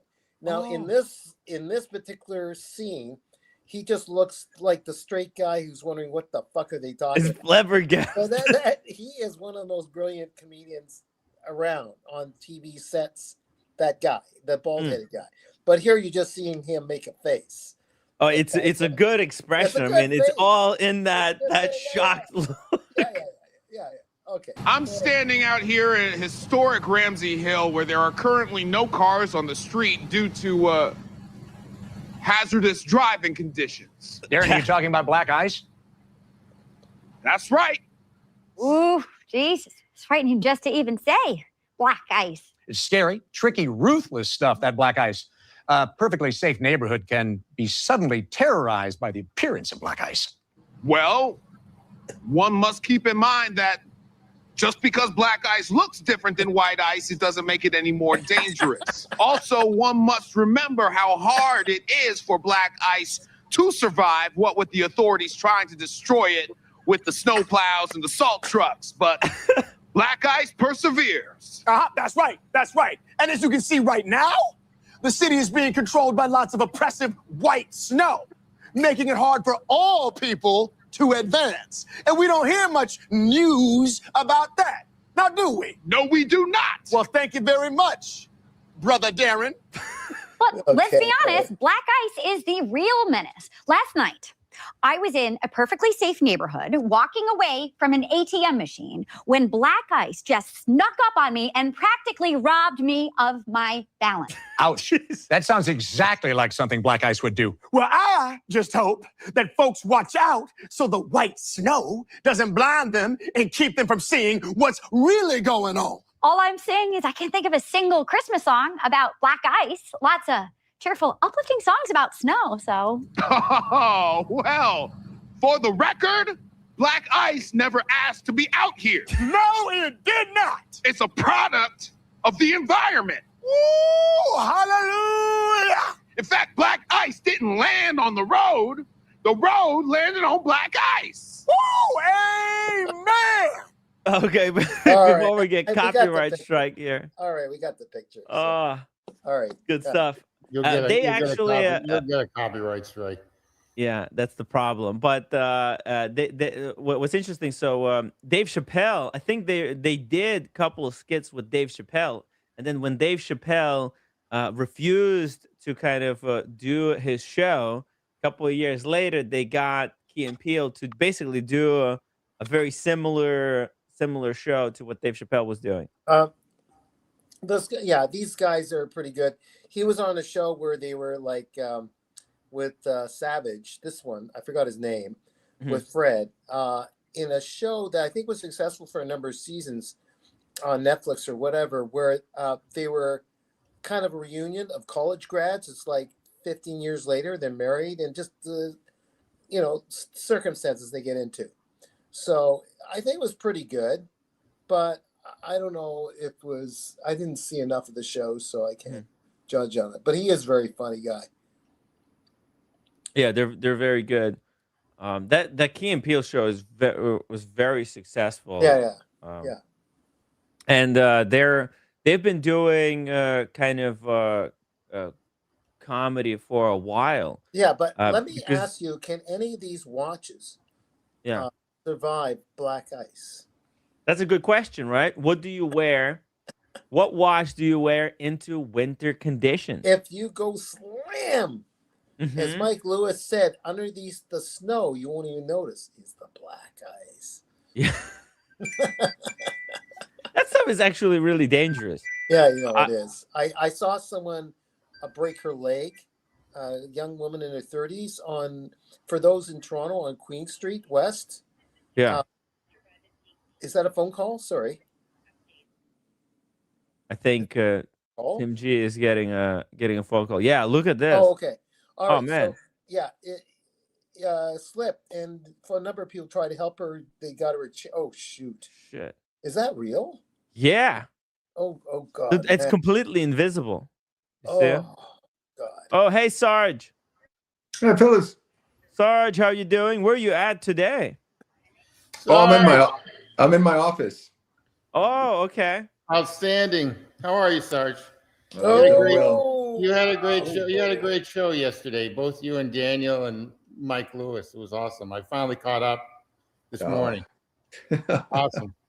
I was hoping for you to show up, Tim G. Weekends are my time off. I try to tune out. Try to. Yeah. So. No, I hear you. Well, it's a pleasure, Mr. Daniel Katz. How are you? Hi. It's still white out over there. Oh well. Oh yeah. It's calmed down now, but there's a lot of snow.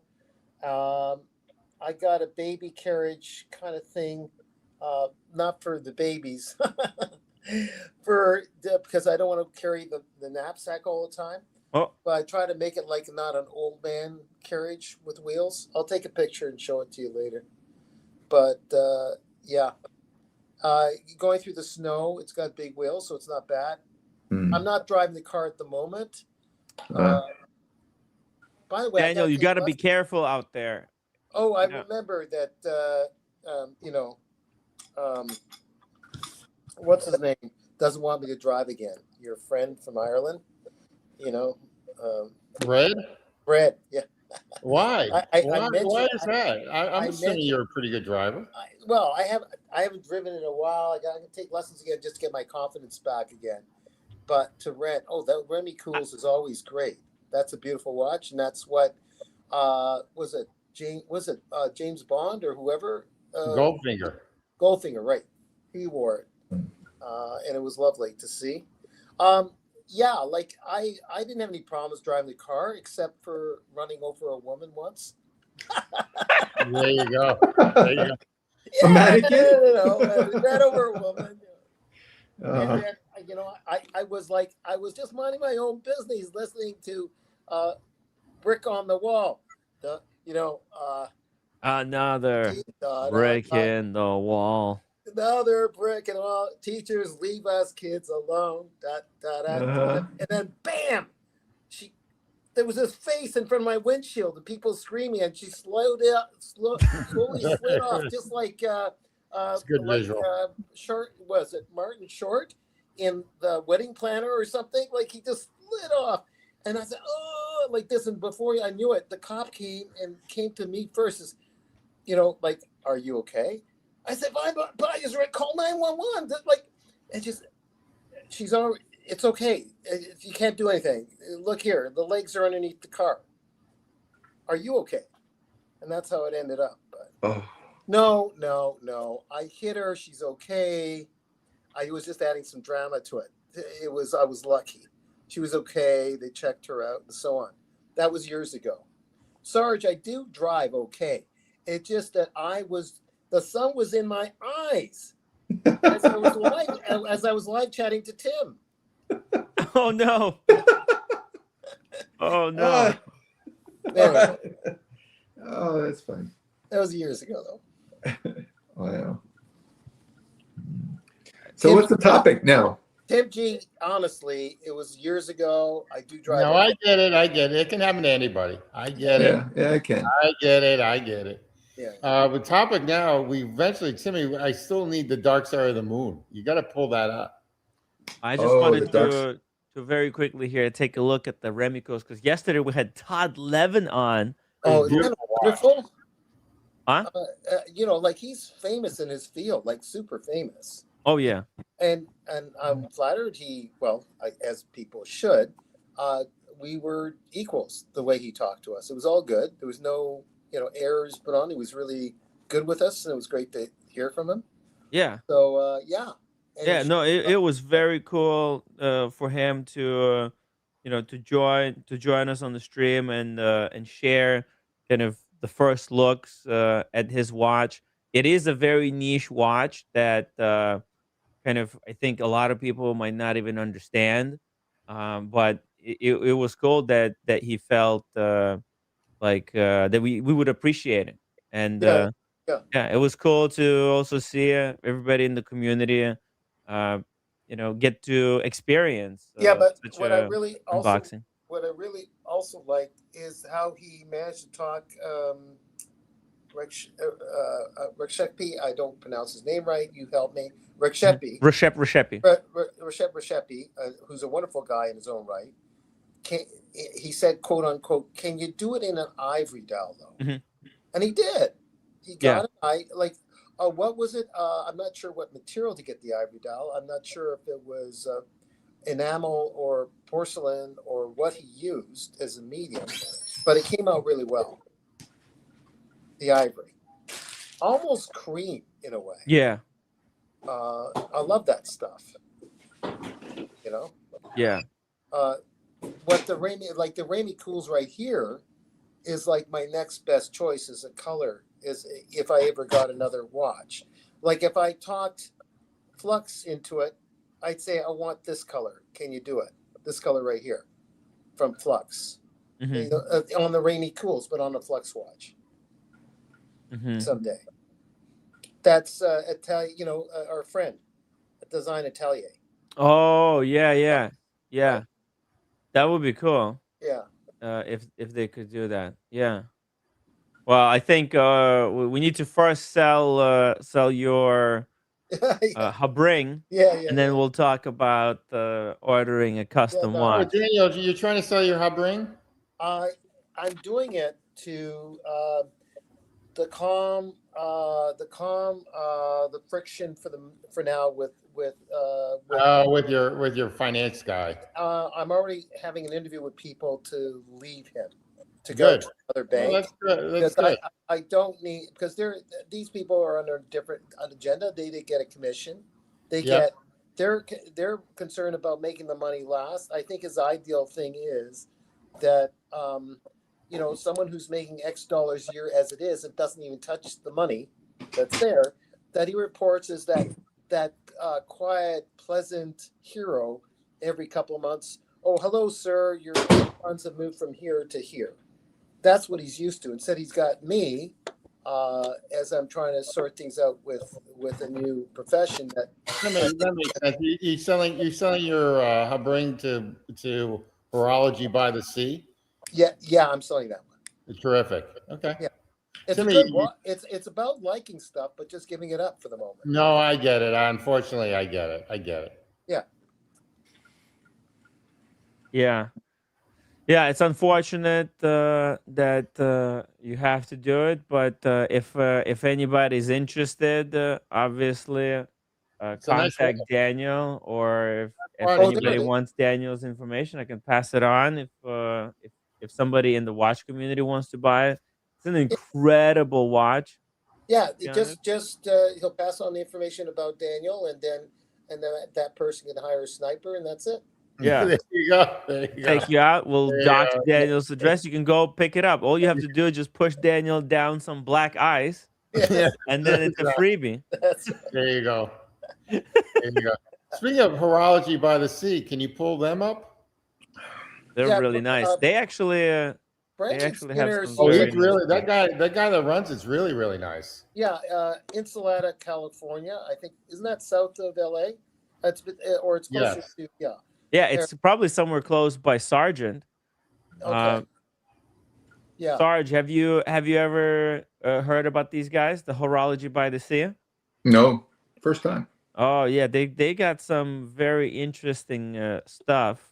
They got Yes. good watches, and he's. Oh, by he's the way, Double D has made his first offer. Double D. It's Mhm. nothing. His It's first nothing. Okay, that's a great start. All right. That's a good Well, start. anybody wants to go higher? Anybody wants to have first bid? All right, that's better. It's better than nothing. Oh, actually, no, it is nothing. All right, it's a start. It's a start. It's a start. We have to start somewhere. That's right. It's actually pretty good. Okay. Anybody wants to offer 1 cent? 1 cent? Anybody? Anybody? 1 cent? Can we get a penny? Tim, the idea is and I've done this before with the previous is that I'll send we figure out what the price might be, but he's willing to try it or she for a while and see if they actually like it. And then we talk the thing. I have no problem with that. Yeah. One Fair down. enough. Fair enough. Well, if somebody's interested, get in touch with me. I'll I can we can have a chat regarding it. It is a good deal. Daniel wait a is minute. By the offering. way, that's a line from The Godfather. I didn't know that. I forgot. Double D. My offer is nothing. Yeah. I Oh, don't. Godfather 1, I guess, but fair enough. yeah, we are a dork. Double D. Whatever. I just didn't remember. I thought from The Godfather it was like he'll get an offer that he won't be able to refuse. Something That's along another those line. lines. That's another line.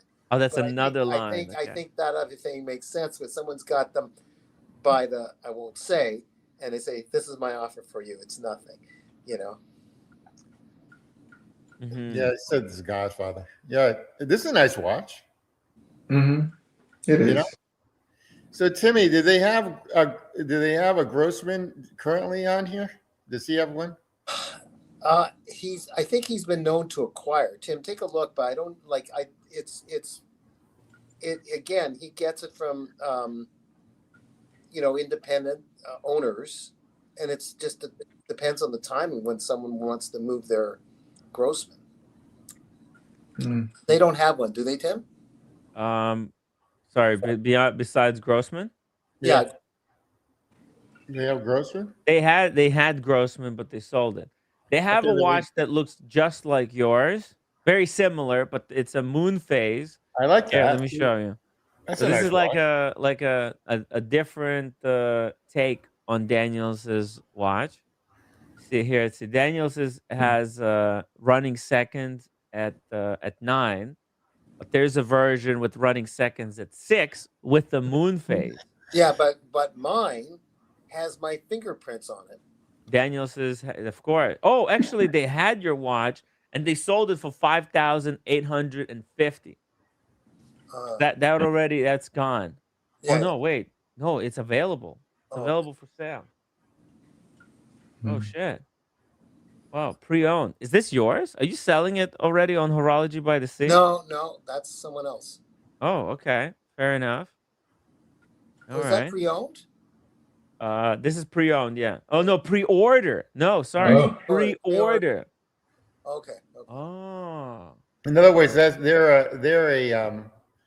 the AD for Hovering over there.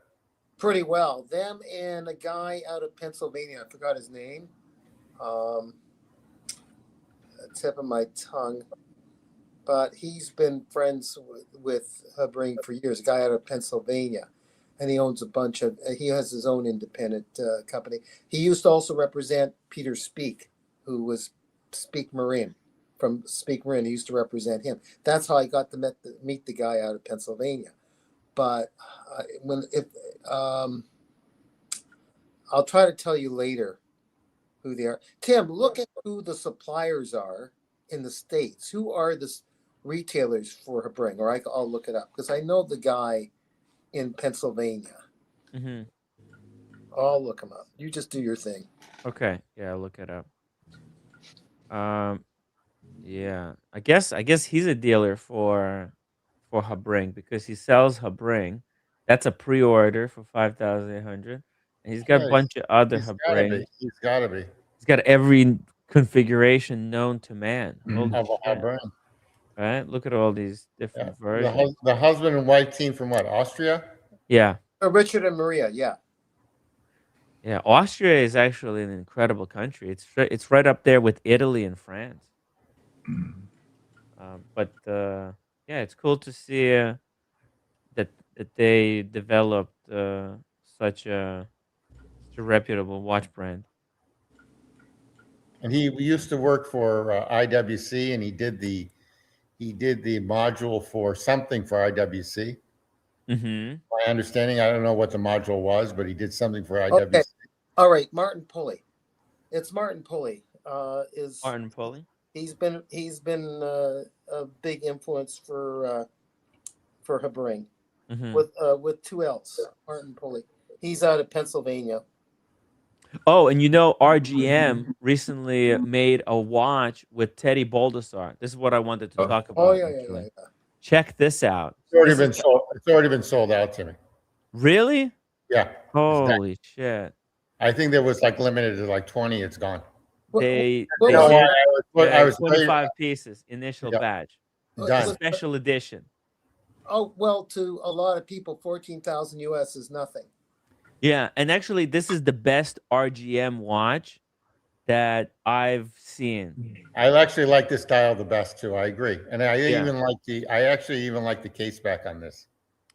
The movement in it is incredible. Look at this. I agree. That's their in-house movement with Yeah. the Agreed. micro rotor. Yeah. That's a really big deal. Is this the first time they're releasing this movement? It has to be, right? I Because have don't never think they've seen. done this before. I have never seen that movement with RGM. And Yeah. my watch channel, it looks like a Lang. I agree with you 100%. A little bit, but you know what? It's a 39 mil case Yep. by 11.3 thickness, 48 lug to lug, 316L stainless steel, 50 meters water resistance, right? The movement, so it's a RGM Schwartz Etienne, okay, movement. Oh, all right. So it's a, okay, I see it now. Yeah, it's definitely, so it's a Schwartz Etienne collab with RGM. Now, you know what? It's a good Yeah. price though. Because Schwartz Etienne, let me pull up Schwartz Etienne watch with So this. in other words, the guilloche, the dial of the guilloche is RGM, but the movement is Schwartz, is the Schwartz. So the And- the movement is Schwartz Etienne. I did not Uh, know that. Okay. Yeah, but they also do make their own movements. I mean, that goes without saying. They do make their own movements, but I guess for this particular piece, it was just a better reasoning to. God, my English. It was just better to go for the Schwartz Etienne. So Really wonderful. everyone's opinion on a Schwartz. Oh. Everyone's opinion on the Schwartz watch, though. What's So your there you go. opinion? This is Schwartz Etienne movement, as you can see. Yeah, this is identical movement. I don't know. They bought a bunch of the Schwartz Etienne movements, and they they put 'em in. fit in the end. They put them in. I don't Let know. me zoom it in so that I don't know if I like this now, Timmy. I think me too. I think it dropped a few notches. it drops it way more than few. Why? It Why? drops Just it way down to I'm not trying to be basically. mean, but it just dropped. I didn't realize that. That kind of bums me out. It's Yeah. it's when you're talking about, a pretty classy movement, and they're gonna get it. They have Schwartz Etienne's been known to have movements of pretty recognizable independence, like higher level independence, and when they want to keep the pricing down a little bit, not do everything in house, it can make sense. They're not mass producing like a Rolex thing, and they might have their own in-house movements. Like RGM do have their own in-house movements, but I guess they wanted something that had this look, and Schwartz Etienne had it. A wind-up dress watch piece that had this look that I guess Ed Teddy envisioned, and so the RGM owner, I forgot his name, said, "Well, let's go to Schwartz Etienne and we'll work out something." I don't know the reasoning, but you also have. I know the reasoning. Because Schwartz Etienne, this is what they do. They make like affordable alternatives to Kari Voutilainen. Okay, because they collab with Kari. They do Kari Voutilainen dials in their watches, but then Carl Voutilainen's in every fucking dial. That's the problem I have with him. yeah, The guy hoard himself out to everybody. Okay. yeah. So what they do, but look at this. See this? You can get a guilloche dial like this for $30,000, which is kind of a good deal, all things considered. And they have this movement, but at the end of the day, it's a business, and they have no problem. And it's actually they have hard time selling their watches. They haven't been doing so hot lately. So I think they were contacted. Maybe it was Teddy who made this deal possible. Maybe he contacted them and said, "Hey, what if we buy 25 of your movements, and we'll actually make an RGM watch that's really well proportioned." That's what happened. That's what happened. Yeah, because the problem with RGM is that their watches are way too big. They have these weird, awkward proportions. Maybe he said, let's make a. They're big, Timmy, because they're pocket watch movements. Yeah. Yeah. Yeah. Okay. All right. But they're big and ugly, but this is a beautiful, elegant, very short lugs. They have this problem where they have these long lugs on a lot of RGM watches, and they're just they're off-putting. Here, I'll pull it up. But this is finally like a beautiful, very well balanced case, and the dial is balanced. And they put in their guilloche. It's gorgeous. The hands are nice on this. Yeah. They're very nice. I think everything is valid in that you got the guy out of the Isle of Man. What's the guy, the famous watchmaker, Tim? Roger Smith. Roger, I didn't get to meet, but damn it, that would have been wonderful to meet him. But I probably was standing right near him, and I didn't go to him.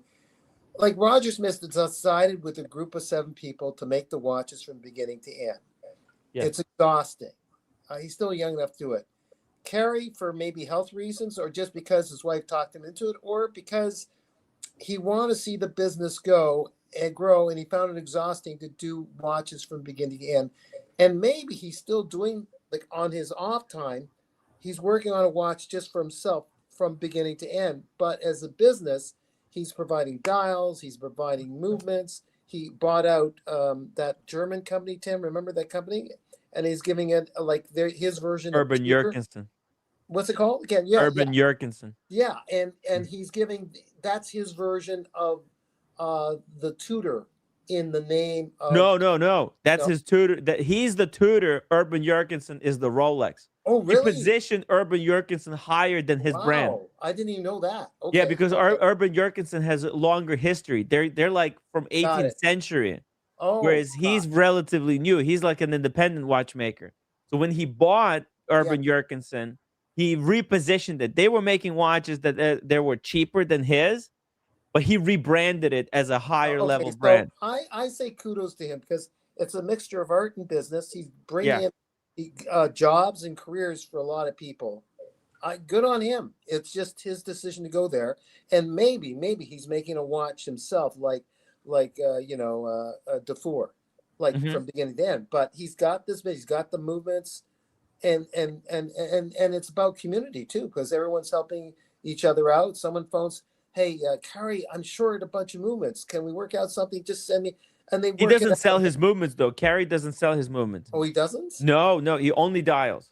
Oh, the dials. Okay. Yeah, his movements he keeps for himself. He never outsources his. Yeah. Okay. I've been a little sloppy with the homework. Okay. Yeah, I So- think he might be doing those dials himself because he's very Oh. good. He was doing the engine turning. All right. Okay. Yeah. So and the thing is, it's very cool because making movements is what's very difficult, and that's why he makes like 50 watches or something like that per year, maybe fewer. And he's already sold out on all the pre-orders for the next 27 years. Oh God. Oh, I see. Yeah. So all that stuff is already pre-sold, pre-ordered. Yeah. So I think in order to, make money and expand his business, the way he did it is by making dials for other watchmakers.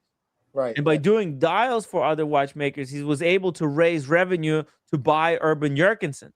Got Okay. And that's how he was able to open the site. So he's not just a watchmaker, he's very savvy businessman. Or he's And- got and a team. He's got a team. He's got a team, of course. with that. Yeah. Very trusted, very loyal team that works with him under his brand name. Yeah.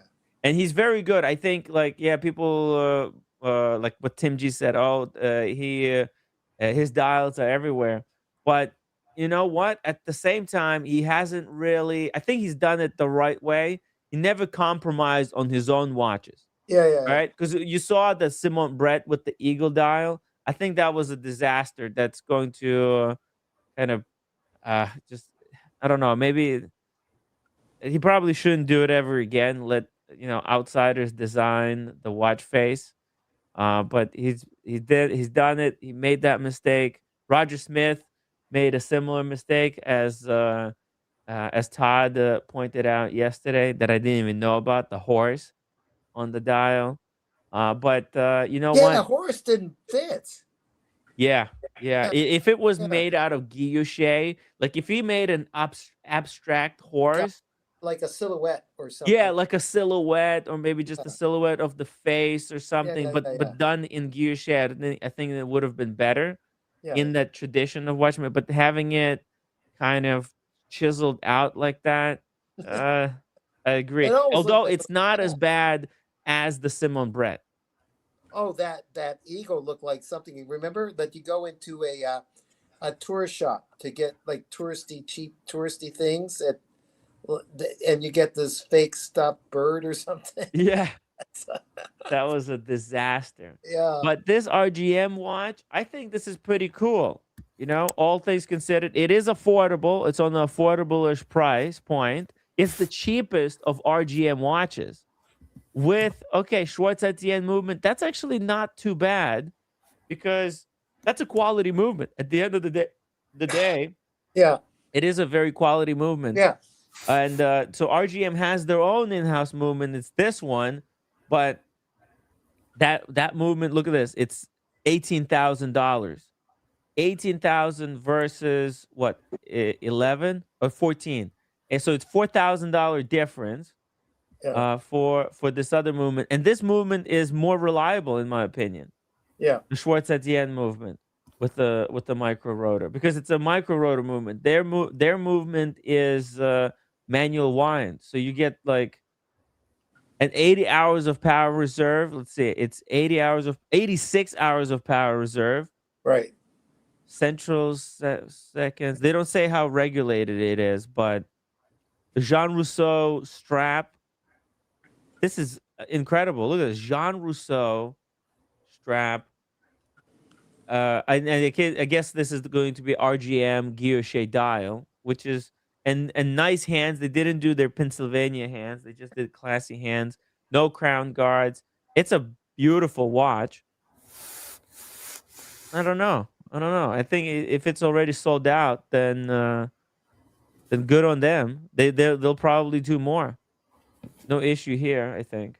Yeah. But you pay for what you have, and you know what? I think them working with this Schwartz Etienne movement, it will give them experience necessary to improve their manufacturing.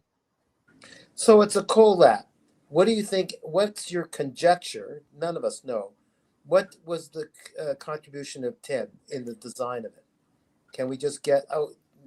Teddy Baldessar? Yeah. What you guess would be his contribution? I think it's that he gave them the idea. He's like they probably asked him, like, what can we do to make a watch that that will sell? Okay? Like what does the market want, right? Because they're struggling to sell their watches, and I think he just said, listen, you have to make these proportions, and how do you get these proportions? Let me find a movement for you guys, So let me give my guess, and Sarge, it's your turn after. You don't have to, and then he'll market it. We don't have to be right, Sarge. I'm just going to do next.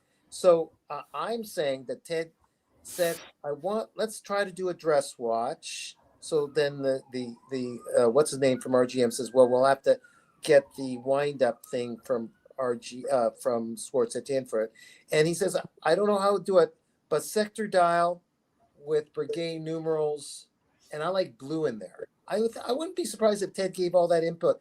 And then RGM came out with the guilloche, the right kind of blue, which looks like ocean blue. I'm not sure. Mm-hmm. And it just came out. It was like a good collab. Now your turn, Sarge. You don't have to be right, of course. What do you think was the contribution? As far as to each, but for my type, I mean, for people my height, my build, 39 would be a little bit too small. As to the dial, I love the dial. It's I'm sure it sparkles in the sun. But as to, it's just the case that I would say, if they would have maybe a 42, 44, yeah, okay, I'll entertain it. But as to, it's a very nice. And Sarge, I can see you more of a sports watch guy anyway. So, Captain, actually, that's their original case size. It's 42. So that's their in-house movement is 42 mil case, and like 10.4 thickness. So that's their original case, and it's quite successful. But the watch market is going smaller, dressier watches, and cheaper, more affordable. Right, 18,000 versus 14. That's a big difference, because 14,000, that's the price of a average Rolex, right? I think this is what they were aiming for. We want to be at Rolex price, not above, because RGM is charging for that watch. Think about it. That watch on the right is the same price as a two-tone Submariner, right? Now that is, you really have to love your country a lot to pay similar prices.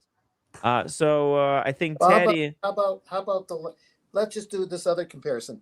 The dress watch, entry level, just a two-hander, dress watch, gold case, Lange Song. They're entry level, but a beautiful entry level.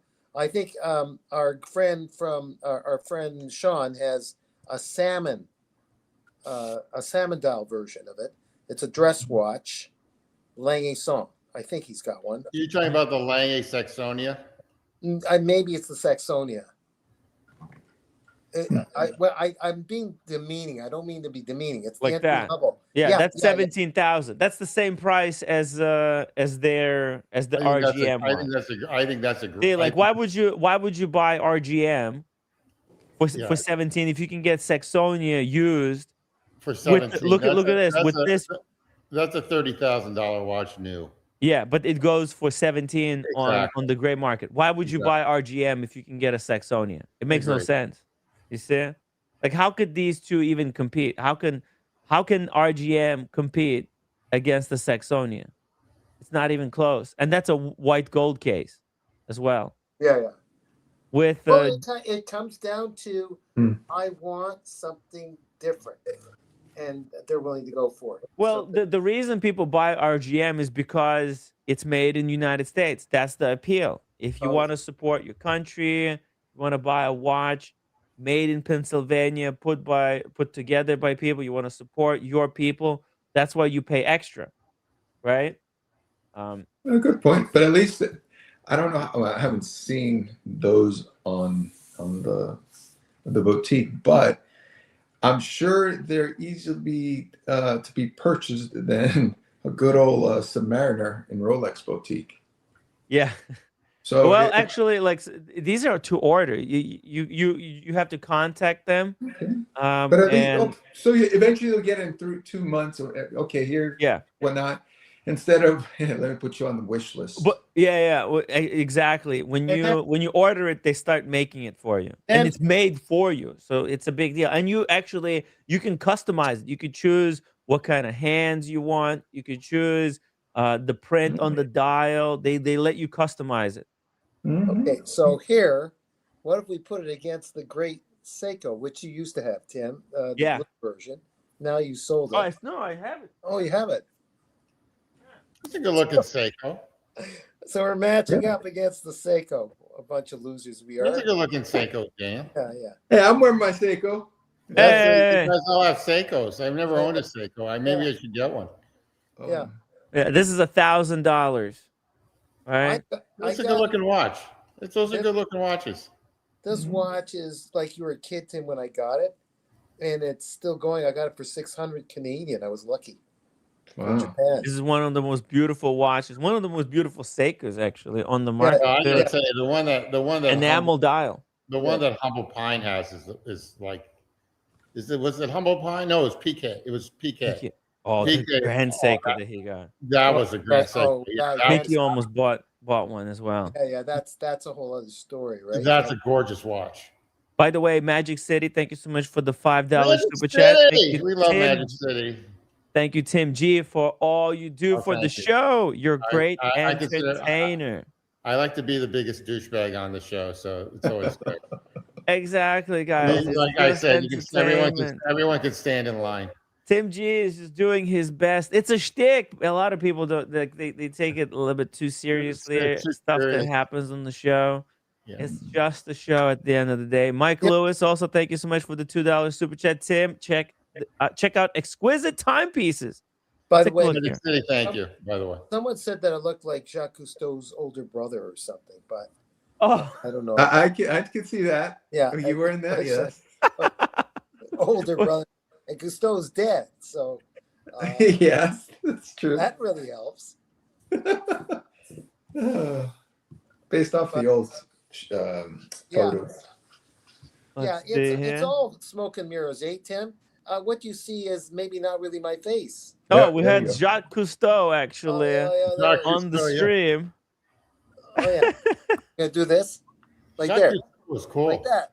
How do you That's 1 for 1. It is. It's identical. It's identical. Dude, that's unbelievable. Yeah, like I said, you own that one. Jacques Cousteau is a cool dude. Wow. Hey, what kind of watches does Jacques Cousteau wear again? He had some watch. He was. Doxa, no. I don't know what it was. To go underwater, it was a thing, I guess. Yeah, I Let's guess. see. Oh my goodness. I love that. That might be affordable too. A Fears watch? That's delicious. And that's a Fears watch on the right. Holy smokes. We're gonna take a look at that in a second. Here we go. Jacques Cousteau's watch collection. Mhm. Ooh, Ooh, number that's a one. sweet watch. That's a Holy sweet watch. The OG Submariner, of course. Doxa, Blank Paw. Look at that. 50 Fathoms, of course. The Of course. Icons, Omega, Seamaster. They don't make that Omega anymore. Well, I think like they rebranded it as a Ploprof, right? This DNA is in Ploprof right now because the hands have been transported into Ploprof. Let me see. Let me show you. Omega Ploprof. Here we go. I don't know if I like this See watch. that? Oh, that's too bulky. Yeah. What's the thing on there? What's the orange thing on that? Go back to that picture. What's the orange thing for? That's the bezel lock system. So you can't rotate the bezel. So to rotate the bezel, you hit the button and then it unlocks the bezel. You can rotate it, you set it, and then you let go of the button and it locks it in place. I thought if you let go of the button, the whole thing explodes, including me. It looks like a detonator. Yeah. A little awkward for me, but that's okay. Mhm. It's big. It's real heavy. It's not. I don't know your size, Tim G, but you wouldn't like it. I don't think it's a big, heavy. That's what she said too. That's what she said. It's too big for me. I was thinking, I'm not gonna say it. I'm not gonna say Brother. it. That's a cool collection by Jacques Cousteau, right? The Yeah. 4 most important diver watches. The He probably Omega got them. Seamaster. He got them all for free, right? He probably got them all for free, as famous as he was. Yeah. No, I think he bought them. Well, I two think he things. bought them for himself. He could afford buying them. So Yeah. it may have been, you sponsor us, you get a discount, or you get it for free. I don't know. It depends. Yeah, maybe he was sponsored because he was there. He was one of the first like He was commercial a pioneer. divers. Yeah, he was a pioneer of diving. These guys were probably using him to research the Okay. technology So The based on Aqualung. his feedback, Okay. right? He was probably providing feedback. Okay, so then for them. he worked for it. Okay. It's Yeah. a combination of sponsor, work for it, whatever. There was Yeah. an arrangement. Again, he could have afforded it, but I wouldn't be surprised when you see such a perfect picture of him with the watch that there was some kind of a sponsorship element to it, even though maybe he worked for it by doing the research. I don't know the details, but he was so famous for what he did that I wouldn't be surprised. He earned it either way. Doesn't matter. He earned it. Yeah, I mean, he was doing something that hasn't been done Yeah, before, right? He was there on the forefront of ocean exploration. Yeah. They were, they were filming a TV show, right? They were at the same time, so they were getting sponsorship from all the filming that they were doing, sponsorship from all the research that they were doing. There was probably also some kind of governmental grants, right, for the military, because the research he was doing was important for the military as well. So there was all kinds of contracts. Well, wait a minute. I used to think that he just was famous for doing his own research in scuba diving, but you're saying he was doing research for certain things. Well, he was definitely getting money from the government in order, so that they could have the access to any discoveries that he came upon. He was paying for his team. Yeah, well, how else would he be able to pay for the vessel, for the team? Yeah. Because there was a lot of crew that was working with him. I'd right? like to find out if he discovered any monsters down in the deep. Yeah, CB says that he invented basically all the modern scuba equipment with the invention of Aqualung. Yeah. And Chaikin's, that's a nice face there.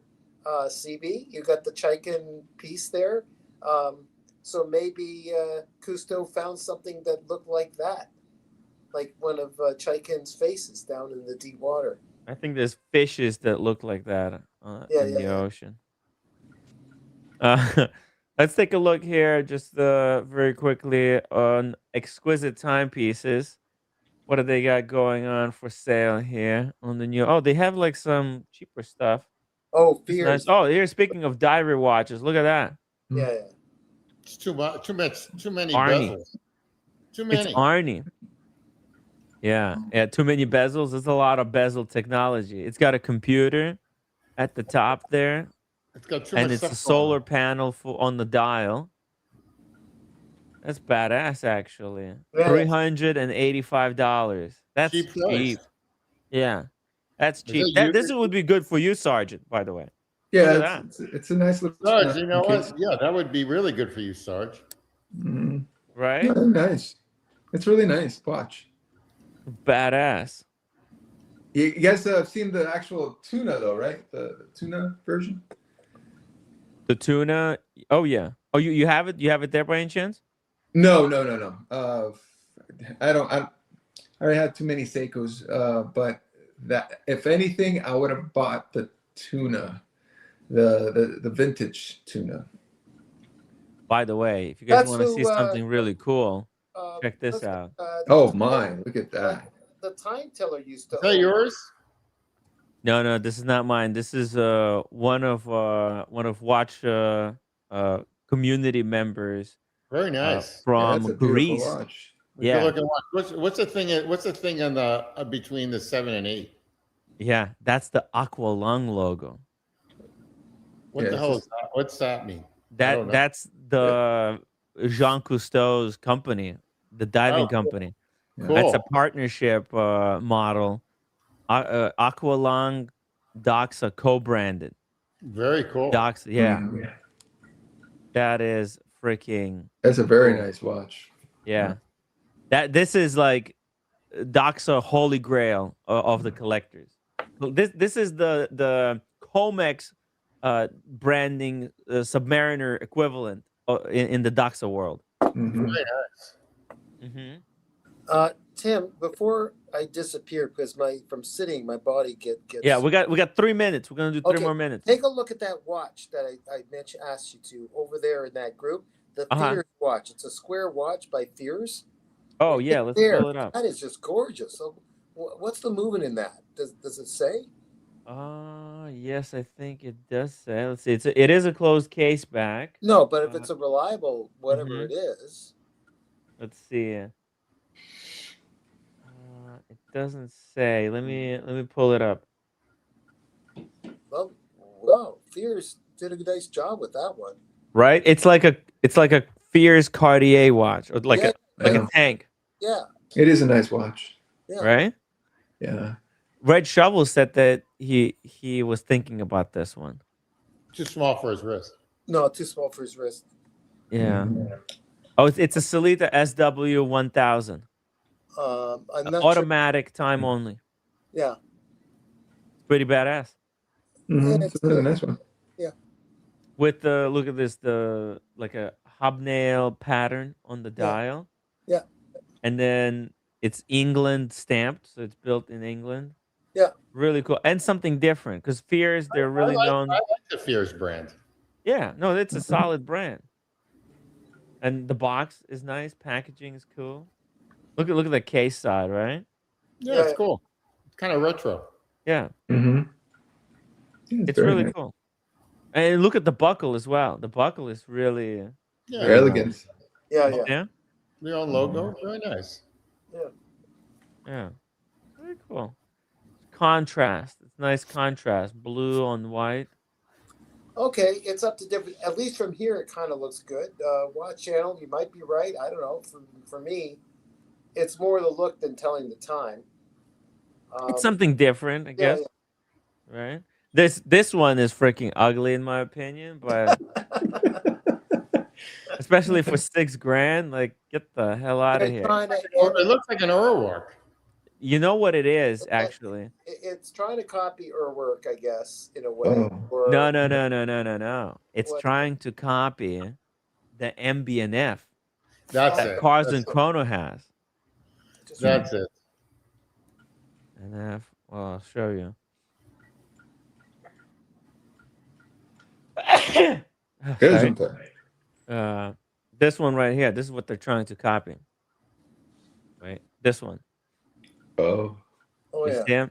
Because this one, the way you tell the time is you look through those two crystals over here.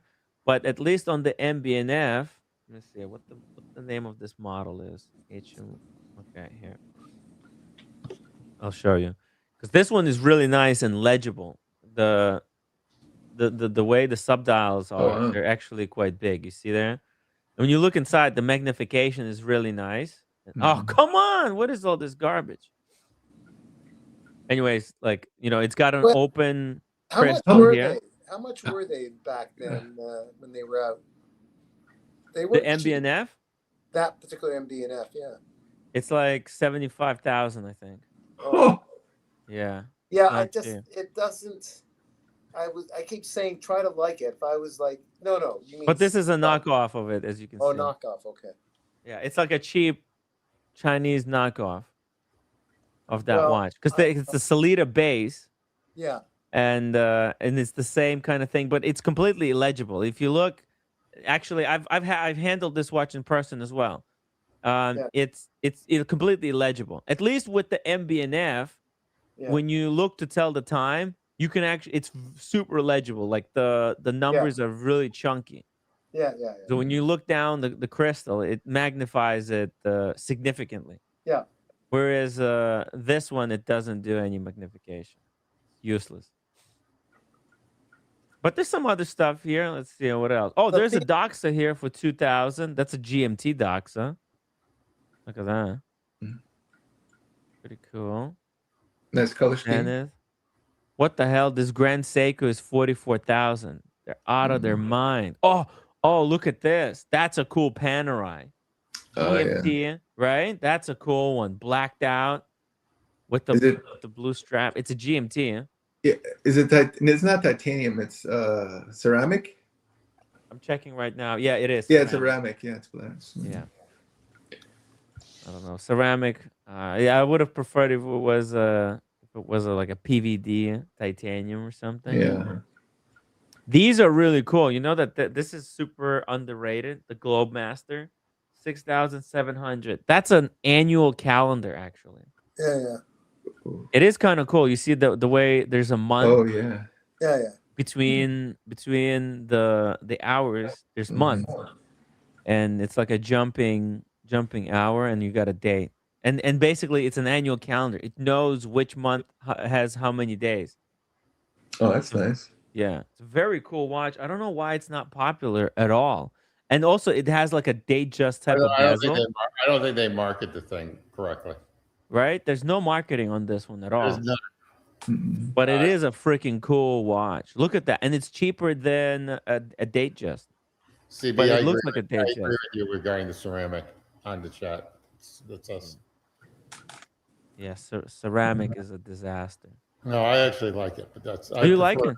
Yeah, I like it, but that's okay. We're all entitled to our own opinion. What's that one there? The Oris. Let's look at the Oris. The Oris? Oh, yeah, that's a cool Oris. Look at that. It's like a 24. Like a Patek 24. It looks like a Cartier, for Christ's sakes. Yeah. I thought that was a Cartier. Yeah. It's cheaper than Fears. You know what? I think I would take this one over Fears and save 2,000. What's Right? the movement on that one? Probably a Salida again, but it's okay. It says that's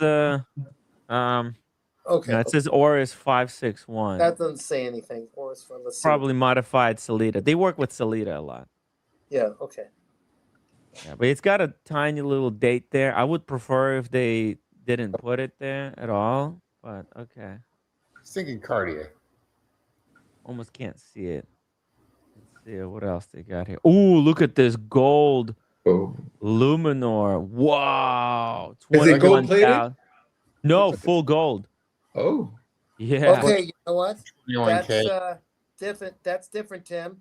It's a rebadged ETA 2671. Oh, that's even better than That's than what I'm Salida. saying. Yeah. Yeah, That's what I'm way saying. better than the Fears watch then. Twice Yeah. as good, half the price. Yeah.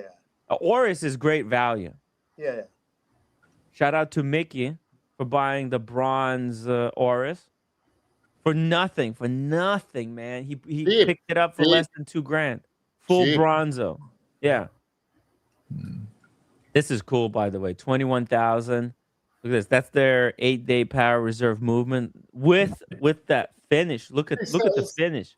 Hey Sarge, quick question for you. Yeah. You sent a watch in, right, for service? Yes. Is it back? Yeah. So I have the titanium Panerai. Yeah. I got that back. And then I Can have I be tacky and ask you how much the service was? no, not at all. It was about $800 and some dollars. Okay. That's not Then that bad, believe it or not. Okay. what was that?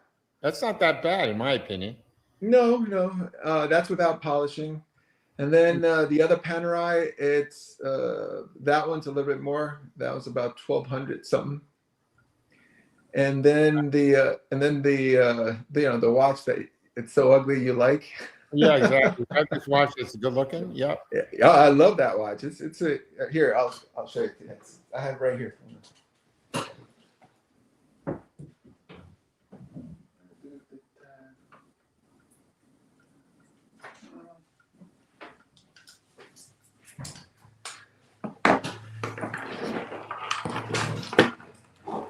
Here, let me loom it up for you. Mm-hmm. It's Yeah, it's nice. Yeah. Ooh, yeah. it's I like it's like a jubilee. Very nice. You didn't get that service though, did you? yeah. I did. This is the one I got serviced, That's it. Okay, yeah. and How much it was cost How it much was cost that? more. It cost more to service this one than the other ones. Did it really? Yeah, I paid 1,200. Yeah, $1,200 for this one. But mind you, he completely gutted. I mean, he took every little spring and completely disassembled it and cleaned it out. And Renovation. what was that? A renovation. Yes. Full rehaul. Full Overhaul. It's a full rehaul. Yeah, but I Do tried. you go to a local guy there? Yeah, I did. Are you near Newport? You don't have to. I don't want to know exactly, but are you near Newport Beach? Yes, I do. I live near Newport, but I didn't take it to Newport. Okay. He was up in Yorba Linda. Got it. Okay. You know, I went to see a doctor called Dr. Frankenstein, and I asked him, Yeah. he asked, well, what's wrong? I said, well, I want a complete recall. Oh, and then I got this one rehauled, complete rehauled. What is that? This is the Seiko Bullhead. Oh God. Oh, nice. Okay. Yeah, so it's this one and new crystal and everything else. You know, Sean wants to get a Seiko, like a Pogue, I think. Seiko Pogue, like with a gold dial. I think what he should do, he should just get like one that's beat up and then give it to your guy for overhaul. Because that's a fantastic job that they've done on the Bullhead. Oh yeah, Sarge, but it costs $200 for this one. Sarge, is this a relationship with someone you've had for a while that does all this stuff? The rehaul? The Seiko Boutique. He used to be my neighbor 20 years ago. Oh, okay. So he always gives me a good deal on rehauling watches, Oh, nice. Seiko watches. Yeah. Why not? Yeah, but when it comes to, mind you, but I go ahead and buy the parts and everything else, and I just give it to him. Oh, that's smart because then they don't charge you. It's almost like buying car parts where they charge you for more. Exactly. Yeah, and it's all authentic. I mean, it's authentic. This little crown, like I said yesterday, it's like $150 something just for this little freaking crown. Yeah. Only because it's the old, never been used, and it was an original case. The little Yeah. packaging, right? Like a plastic Yes, with container the with the. stem and everything. It's like, oh my. It's great that we have our joy with our, Sarge. Thanks. That's very encouraging that you're treating with loving care your Seikos. Oh yeah. Much as your higher end pieces, which I've seen, and it's really great to see that you're doing that. So it makes me like my Seikos more. That's encouraging. Yeah, And it's a great. I mean, I have I have my little treasure chest of Seikos, all in all, and everything I modified. It's like I had it. The guy ended up doing it, and Yeah. it's original Seiko, except the crystal. Hmm. But it's always good. So far, like I was listening to you guys before I jumped in, having all these watches, and when it's time to go ahead and service them, man, it adds up. It's like That's a big. could you imagine when Ted Lovins got to service that Rexepi piece, Tim? Could you imagine what Oh yeah. that cost? I mean, he could afford it, I guess, but that's going to be, something. Expensive. Yeah. Well, I think it will be cheaper than servicing like a Patek Philippe Grand Complications. That's where I'm worried about the stuff that people get, like perpetual calendars or one of those Yeah. so astronomy complications, right? Yeah. That's the kind of stuff where, like, you pay big money and it like sometimes this stuff goes above retail, but then the retail could be ridiculous. A friend of mine who has a Richard Mille, they wanted $38,000 Yeah. to service a Richard Mille. And they said, "Oh yeah, we need to replace the bezel. It needs full overhaul. We can't let it out, into the wild with all these scratches." And he's like, "What the fuck? Those are my scratches. I want the scratches because I wore it, to I these get it. different Yeah. places. Like, what are you talking about? You're gonna replace? Yeah. I don't Right. want anything. I just want the movement service." And he actually had to fight with them Yeah. to get them just to service the movement, and then it cost $8,000 to service the movement Yeah. Yeah. on the simple, like a three-hander. And So which watch was it? it was an RM three-hander. Oh God, RM. Yeah.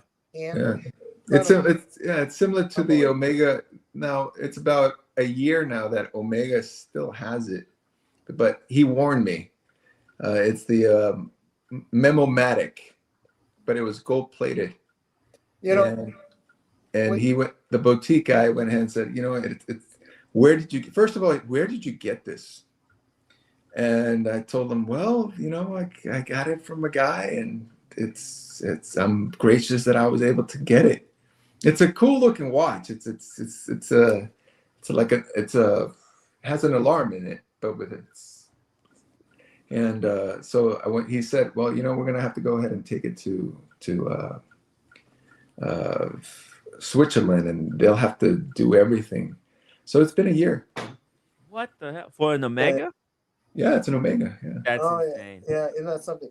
Now, the idea, it's like when you hear about when someone buys over a company or buys a football team or a hockey team, you'll see a column written in a magazine saying, okay, they got it, but are they going to pay to run it, to operate it?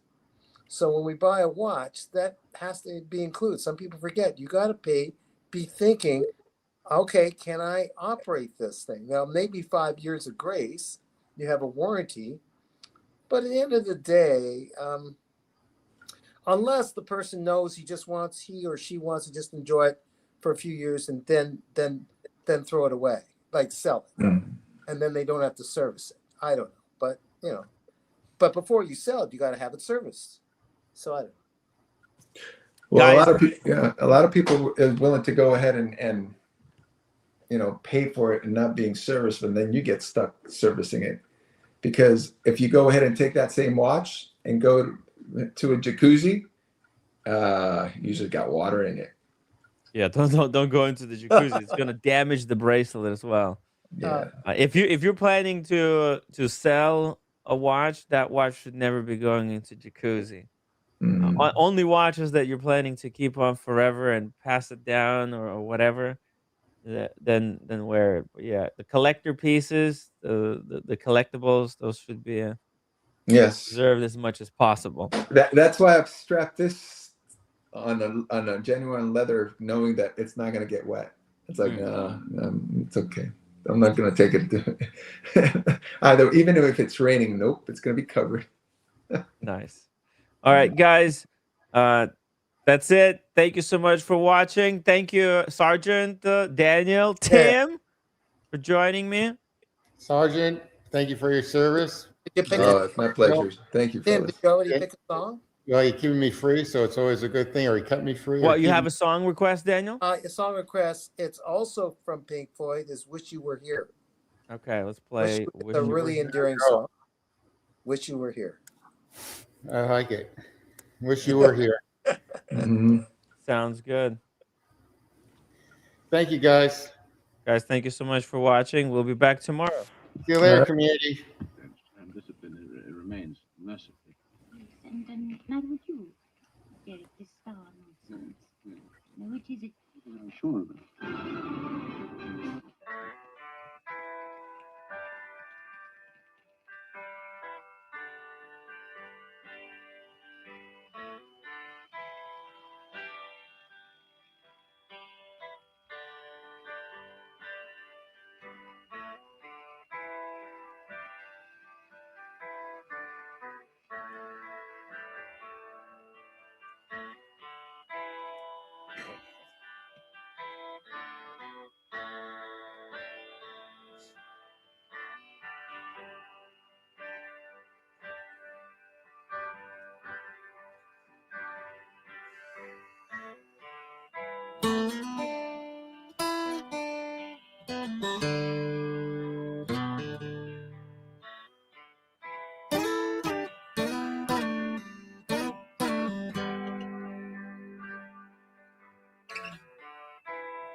So you think you could tell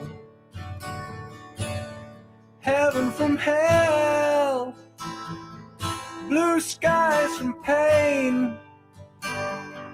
Can you tell a green field from a cold steel rail, a smile from a veil? Do you think you can tell? Did they get you to trade your heroes for ghosts, hot ashes for trees, hot air for a cool breeze, cold comfort for change? Did you exchange a walk-on part in the wall for a lead role in a cage?